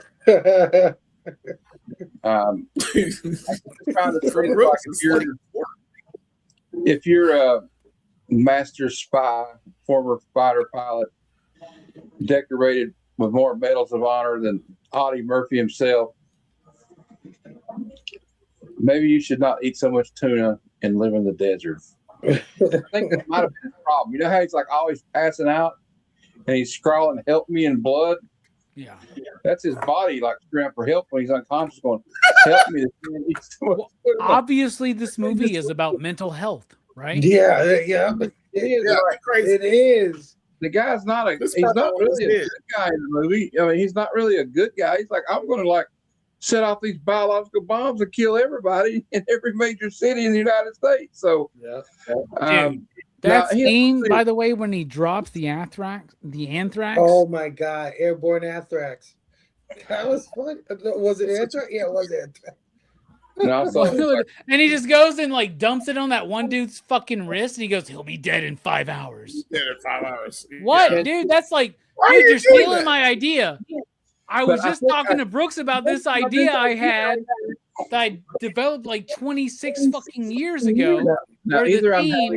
Where the ultimate idea is the villain is like trying to poison a town, but by one person at a time. Maybe I'm having an hallucination, or maybe I need to go see a therapist. But I think I've got some of it figured out, because I think he's really trying to say is like the trauma of losing your loved ones can make you do crazy things. There you go. I'm stretching here. But you're right about that. No, yeah, I think that's yeah. So he's lost his shit. Okay, this guy's just like, it's kind of like an extended cut of like, remember in the movie The Doors, when all the Doors go out in the desert and they take peyote. And they I thought you meant The Doors with Jim Morrison, like with fucking Val Kilmer as Jim Morrison. That's what I thought you meant, dude. Jim Morrison sees the weird. I've seen The Doors, man. Yeah. Fuck yeah. So is Brad Pitt. But I think in that movie though, the weird naked Indian that Jim Morrison saw was Neil Breen. Yeah. So you got it figured out. You got it. All right, you're about to get us canceled, so let's move on. Fable. What do you think this movie's saying? I'm just joking, man. That's a joke. I know. Well, I think you hit the nail on the head, Rockin' Robbie, when you said mental health. I think that is definitely there, but I'm gonna go with, if there's one man on this earth that can control every satellite, that can literally push the red button and cause World War III or the destruction of the planet, the last thing you want to do is kill his wife. The last thing you want to do. Yeah. Don't kill his wife. And that's it. I'll leave it right there. Okay. He should have John Wick. I like that. Yeah, that's good. Joe, double down. What's it saying to you? So I think something that's being glossed over here in this discussion is how, yes, Neil Breen is a character. It's very narcissistic. He has all these medals. He has all this power. But we're glossing over that all of that power couldn't save the most important person to him. He already had all that power when it was in that position. And then as he continues, he does fail. And I think it's a really interesting examination of what is power. And if you have power and you can't do with it what you need to do at the end of the day to feel fulfilled, then is that any power at all? And I think that's pretty profound kind of lesson to take from Neil Breen's Double Down, 2005. If there's any wrestling promotion out there who needs a manager, who needs somebody to kayfabe some bullshit that works week to week, hire Joe Corallo. Okay? Please. Seriously.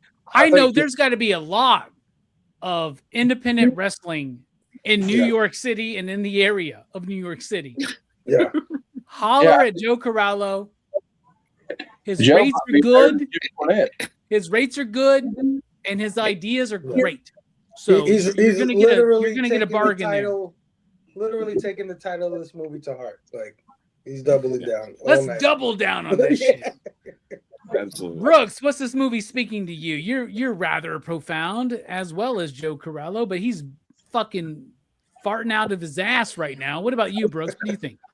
I don't know if this is intentional on Neil Breen's part, but I think this really does kind of say a lot about kind of the amorality and like immorality of like, these kind of deep state operators and how they use the excuse of patriotism of like, I'm doing this for our country, I'm doing it for the greater good, but they're just, they're like, in the end, they are just servants of these like these weird like shadow operators, and like, did they really make the world better? Like, who's to say? Like, it's kind of that thing about, the whole secret agent thing is like, when an intelligence agency is doing their job well, like you're supposed to not notice.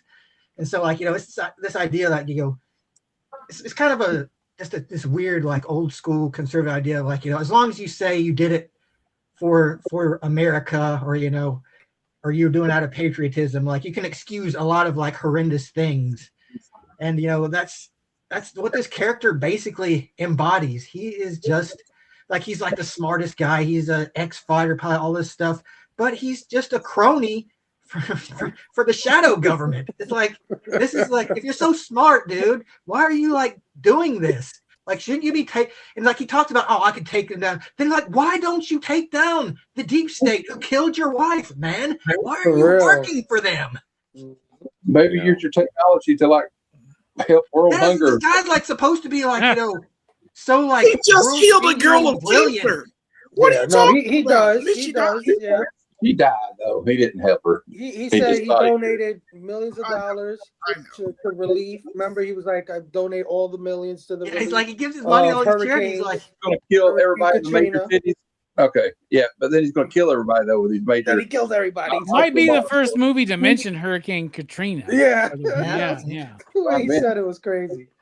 All right, Brooks, you're trying very hard. I appreciate that. I love it. Wow. I appreciate that. No, this movie does have a statement to make, in my opinion. What's this movie about? It's about hubris. This dude is the best at everything. Best assassin, best computer guy. He's a computer scientist, I guess. He's the best at everything. And he still gets taken advantage of by the government. Not just the U.S. government, but the world governments. And he decides to fight against that. But the real story is the hubris of me deciding that, you know what, after Fateful Findings last year, we could do another Neil Breen film. It'll be fun. But you know what?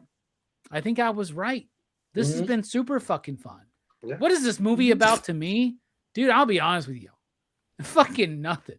It's about how like stupid I am to think that this movie would have been fun to watch by myself, stone cold sober. It's not. And in fact, next April, first Wednesday of April, we'll do another Neil Breen film. But the caveat is this. Brooks and Jelani, at least, are anchored into this. They have to be a part of this. We will watch this movie drinking a lot and watch it together. Okay? We should. The next Neil Breen film we do, Jelani and Brooks will be there drinking with me or smoking or whatever the fuck you want to do to alter your consciousness. And we're going to watch it together. And Matt, you're not too far away. Fable, Joe, it's workable. Maybe we could all watch this movie together. The next Neil Breen film. There are ways. There are ways to watch it together and just experience it as the way it should be. Neil Breen films are meant to be experienced with an audience. Yeah. And that's the true test of cinema, right? That's the same way I feel about like movies like Samurai Cop. It's more fun if you watch it with a group of people. You keep mentioning Samurai Cop, dude. Samurai Cop and Neil Breen are in a completely different category, bro. I let you go away with it for like a couple times, but the third time, I'm sorry, dude. There's a difference. All right? There's a difference between a Samurai Cop, a Maniac Cop. There's a difference between that and this, because this movie thinks, last year I said, I think Neil Breen might be the fucking greatest director of all time in all cinema, because I think he's doing this on purpose. Yeah. Double Down does not feel like it's on purpose. No. Except for in a couple of scenes. Another shot. Samurai Cop is excellent. I don't know what you're talking about. Anyway, that's my thoughts. My thoughts is this movie's about hubris. Mine and Neil Breen's. So there you go. Neil Breen has brought him more success. Yeah, I thought you were gonna like go deep on the mental illness. I hear you, man. He sees his wife, right? Like he sees this guy that he just angelic or something. He thinks he has this connection. Brother, him. Fable, if MegaCon hadn't happened 2 weeks ago, maybe I would have dived into that. But like, I didn't have time, man. I was like, I watched this movie. I was like, what the fuck is this, man? I was so pissed off, dude. I was so pissed off. I was like, what the fuck have you done, dude? Like, at least I know next week I'm going to be more entertained, right? I picked 2 weeks of purposefully bad movies, but like, I'll be more entertained next week. But whatever. I wonder if I've always wondered about the girls he picks for these movies. You think he just goes to like the strip club? It's like, hey, would you like to be in a movie? 100 Yes. fucking percent, Matt. 100%. Yeah. How much would it cost you to be in my movie? Yeah. Right? Yeah, that's it. And they're just And that's glad- what we're gonna do for the first PCP movie. Me and Matt are gonna go to the strip club, and we're gonna cast everybody Exactly. in the movie. How would you like to be in our movie? All right, we've already gone longer than the movie itself. That means Joe is checked out, even though this is Joe's movie. I bet he rates it higher than anybody else.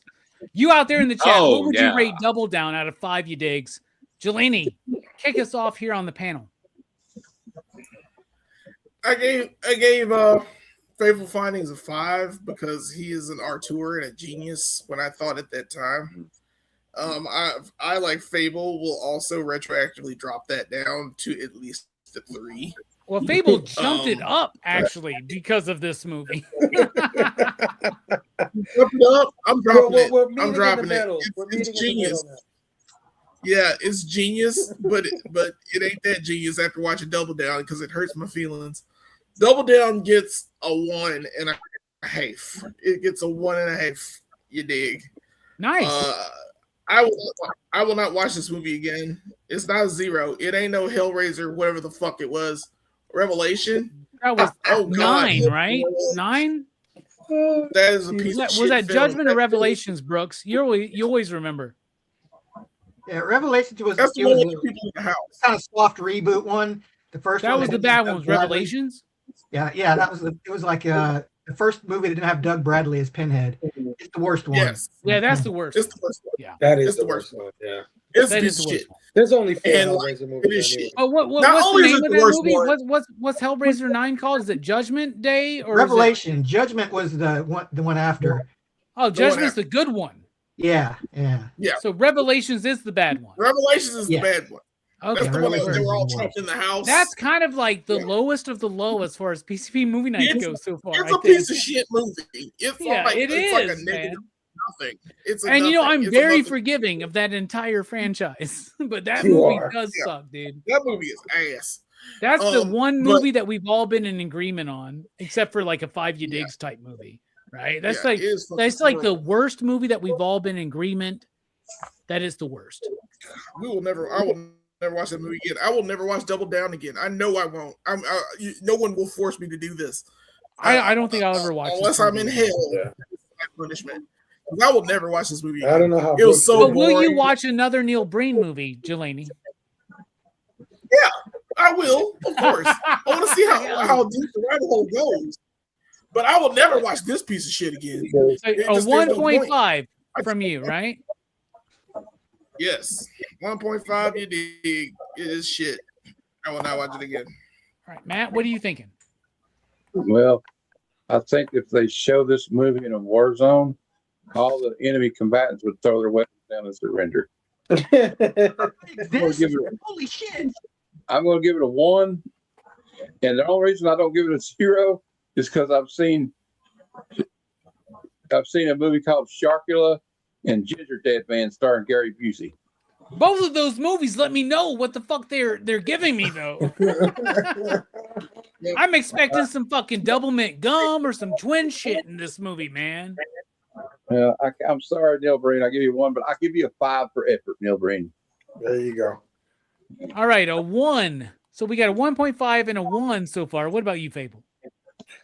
Well, like I said, I had way more enjoyment, even though the movie is horrible too, but I had way more enjoyment with Faithful Findings, and I think I gave that a 0.5. So I have to raise Faithful Findings to score this one correctly. So Faithful Findings, I'm gonna retroactively give that a 1.5. Nice.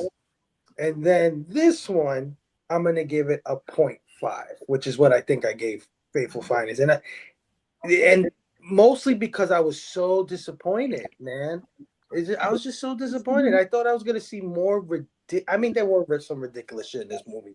Let's not lie. There is some crazy shit, but you needed more actors that were just as bad. Yeah, it's because we went backwards, man. Yeah, right? It's because we went backwards. It's got to be. Yeah, the story, even though it was nonsensical and Faithful Findings, is still more coherent than this one. Dude. Yeah, to call Faithful Findings coherent is ridiculous, but it is compared to this film. It is. This is what I'm saying. Joe explained it perfectly. Yeah, so there was more actors, like you said, to play off of. It was just it was a little bit boring. It wasn't as funny or just ridiculous, and I was expecting a little more like action.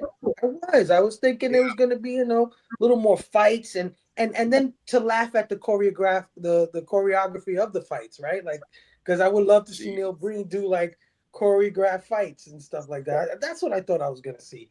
So yeah, 0.5 for this one. What about you, Joe?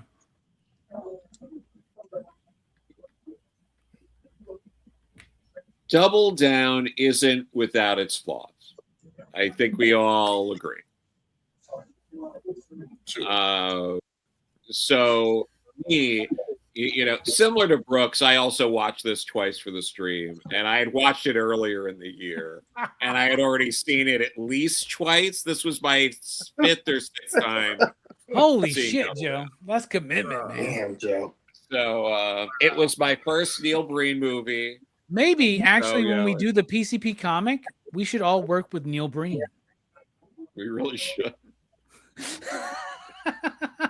It'd be He does great, some but ideas. yeah, that would give us 20,000 extra sales, right? 20,000 extra units. At least, yeah, easily. No, that'd be great. But so. Like, I have to give this a 2.69 because a 3 feels too high. But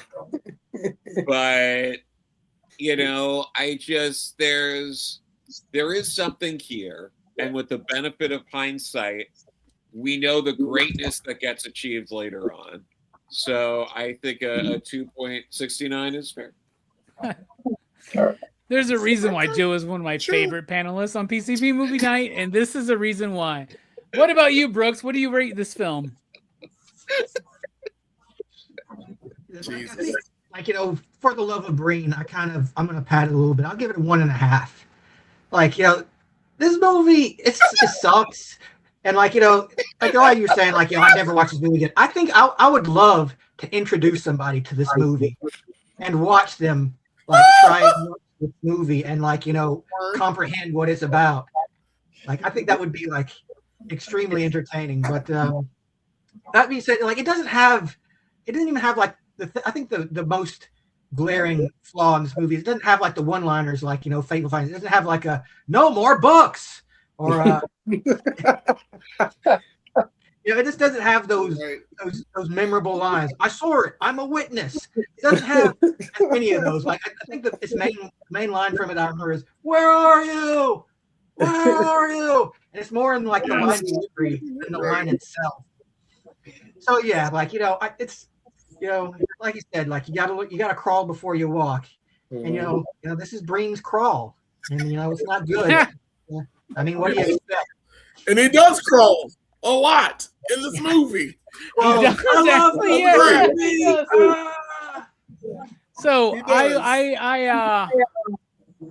the worst movie I've ever seen is Bloodsucking Freaks. The only movie I've ever given a 0.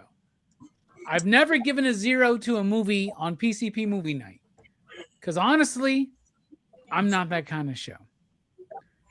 But Double Down was very close. This movie's got a couple redeeming factors. I like the music, and 2 moments made me laugh out loud. I'll give it a 0.5. Yeah. It's hard to make a movie, especially hard to make a movie when you have no fucking idea what the fuck you're doing, right? Yeah. So a 0.5. So I don't remember everybody's fucking rating. So Jelani, you gave it a 1.5. 1.5. Dig. Heroes, Matt, you gave it a what? A 0.5 or a 1? 1. A 1. Fable, a 0.5. Joe, a 2.69. And Brooks, what was it you gave us? I gave it 1.5. And I gave it a 0.5. That's a PCP average. 1.3. 68. Oh, fuck.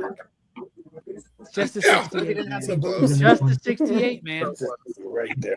It could have had some dick. So close. It could have had some titties. Maybe it would have made a scrotum, 1.69. Yeah, it had a scrotum. Right?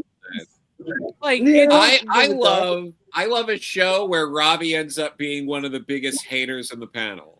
It doesn't happen a lot. It's a rarity. It really is. He's usually pretty glowing about everything. Just wait till Crew's choice. We'll see what fucking happens. You know what's so crazy?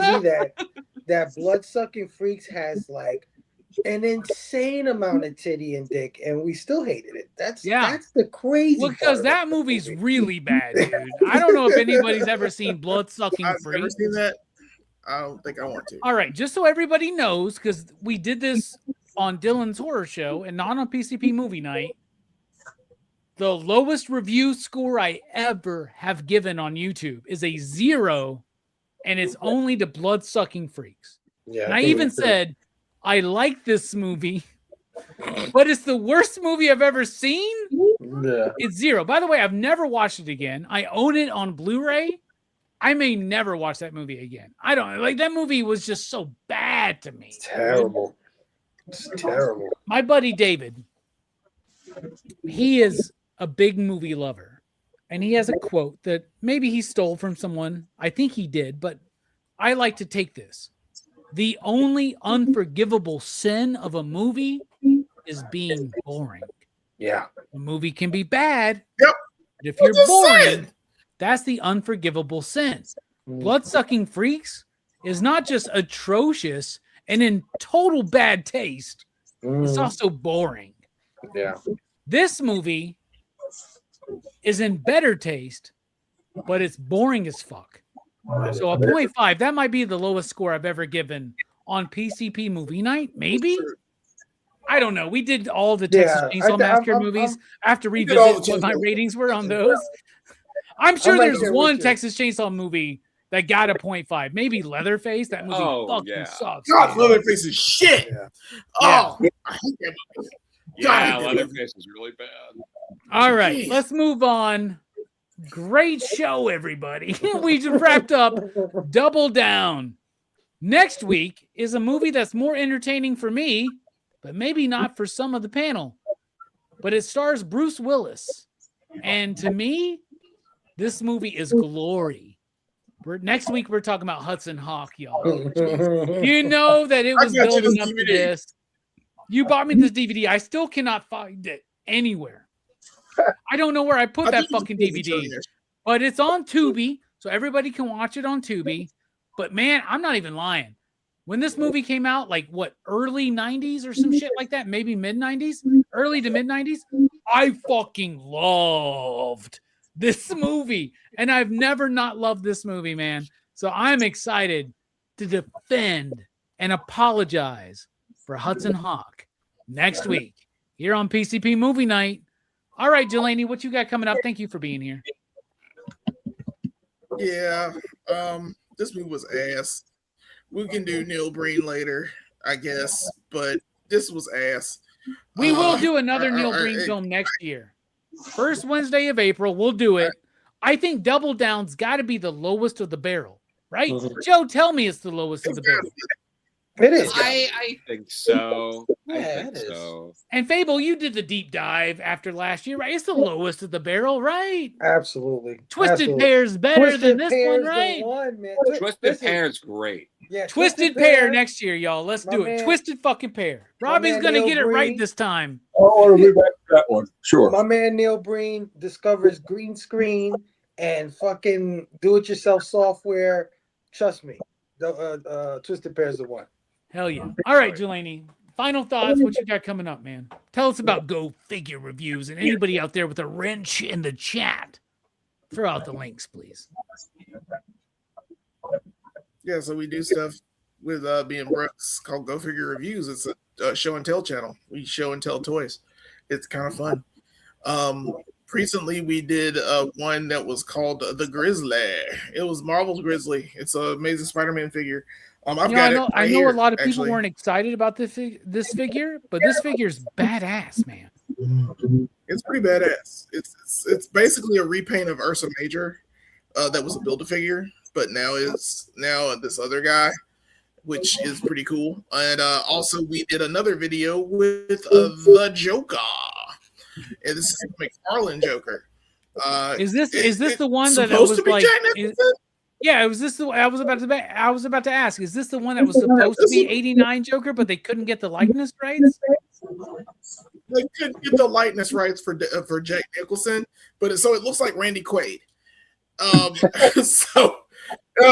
mean, he looks good though. I mean, it's Joker. Yeah, it's fine. It's still cool. It's hip. It's what the young kids like. I have Grizzly right here. Grizzly's pretty cool as well. I don't have Joker. Oh, and that Joker's got the Joker's got a Chase variant that's like the face changing Kenner figure, right? With the pink and the purple. That's really cool. Man. That is correct. Yes, and it's okay. Did you get to review the Chase when you did that? No, Jelani? no. I only had the original. I think we're going to get the Chase at the Deep, and I would just let me know. I'd love to hook you. Okay. Up. So cool. Hell yeah. Okay.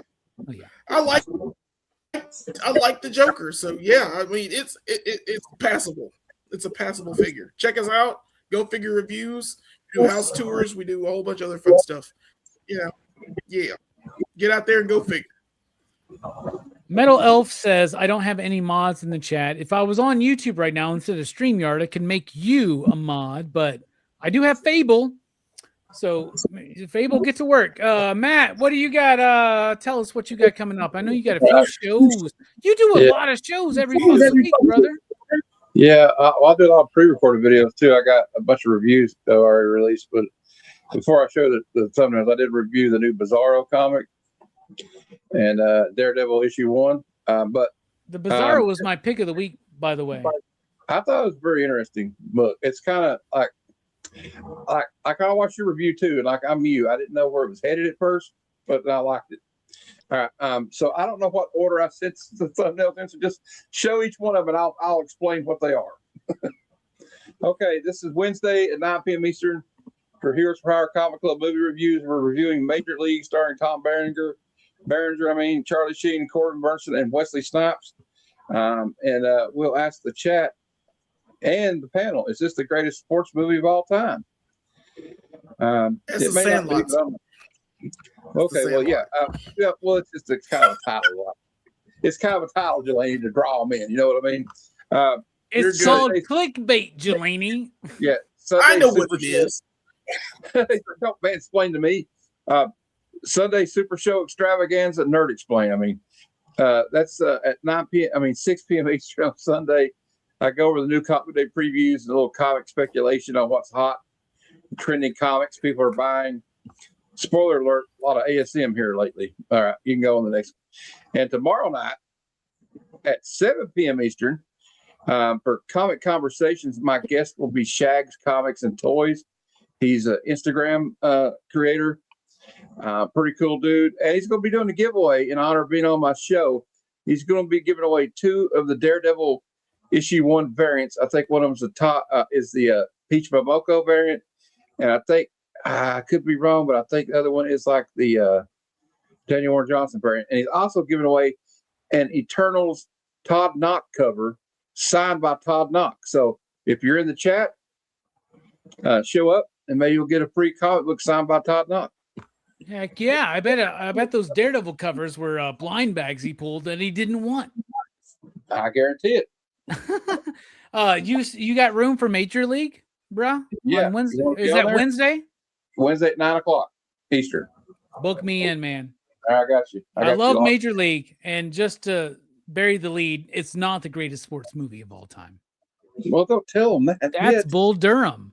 Anyway, but I love Major League, and I'm looking for an excuse to talk about that movie. So, yeah, book me in on Wednesday night, Matt. I'm going to be there. Fable, what about you, man? You got some stuff coming up, man. Well, mostly just hanging out with my friends here, Rockin, Robbie, Matt, Heroes for Hire. I jump on their movie shows every now and then, so you might see me again this month on there.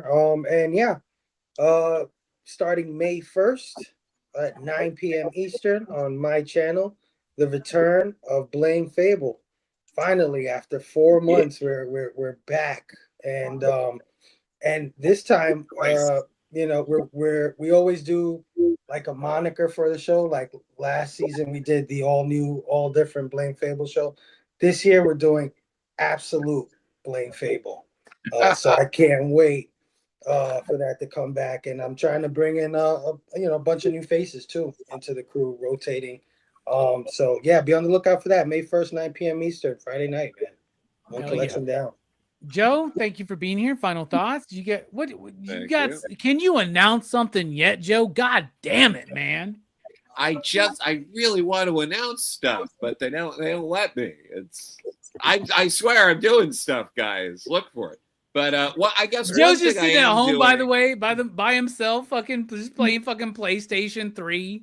Not even PlayStation 5, PlayStation 3. He's still playing it. He's just like, guys, I'm working on stuff right now, man. It's true.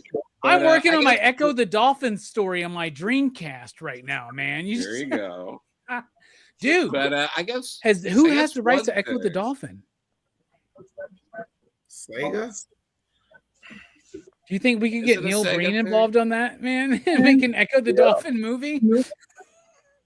I feel like Neil Breen naturally pairs in a movie with a dolphin. I feel like that just makes sense. Yeah. But yeah, so you can catch me locally at the Brooklyn Indie Comics Showcase, not this weekend, next weekend. It's a free show at Industry City, so check that out. But yeah, and follow me on Insta and you'll get those updates, as well as I along with Chase Bluestone started posting comic strips under the moniker of Here's Mopin'. We've got a couple of strips up. We're putting them up basically every other week. So next week we'll have a new one up. It will it's a cute little thing. You laugh, you move on with your life. The biggest gut laughs I've gotten over the last few weeks have been those fucking strips, Joe. Just so you know. Those are hilarious. Well, thank you. The one with Martin Scorsese, like being like I snubbed again. I love that shit, dude. I love it, dude. Thank you. Way too clever. Most people won't get it, but you should. If you don't get it, you're a piece of shit. You don't understand film and pop culture, right, Joe? It's true. I agree.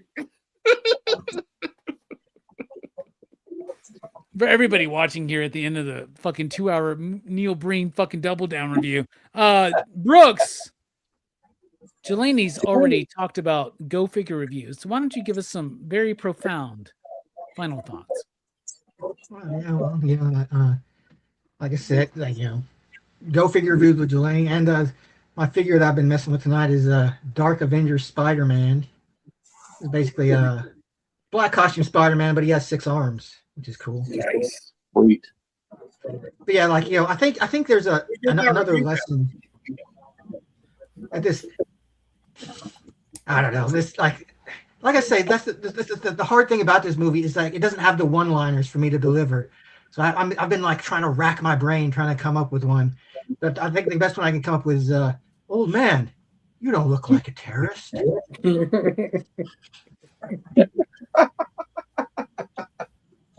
Where are you? I like that. All right, join us next week for a Hudson Hawk here on PCP Movie Night. It's available on Tubi. No excuse not to watch that film. Join us here next week. Does he really have earrings like that in the movie? Yeah, I think he does, man. Yes, he does. This movie was trying so hard. It hurts. So hard This to movie be hurts like so bad. clever and contemporary. And I'm going to tell you, I think it works, man. Let me tell you something. An art heist protection group, every member named after a candy bar. That's fucking dope. That's fucking dope. Who directed this film? Where did their career go? I cannot wait to dive into that because I have no fucking clue. I just know I love this movie. Who's joining us next week? Who? I think It's I'm on. me. Joe, you're here. Yeah. Joe's here. Harriet. Steph is here. And Cliff is here. Mm. Oh my God, this is going to be fucking funny. Brooks, have you ever watched this movie, Hudson Hawk? No. Well, Jelani, I know you know Hudson Hawk. I've seen it. Yeah, I've that's seen going to be really fucking fun. All right. Yeah. We're dipping out. PCP movie night. Cruise Choice is coming soon. We're putting those panels together. Tequila is great. Watching Neil Breen. My final thoughts are, what's a good quote from this movie? I'm an American. I love this country. I love the truth.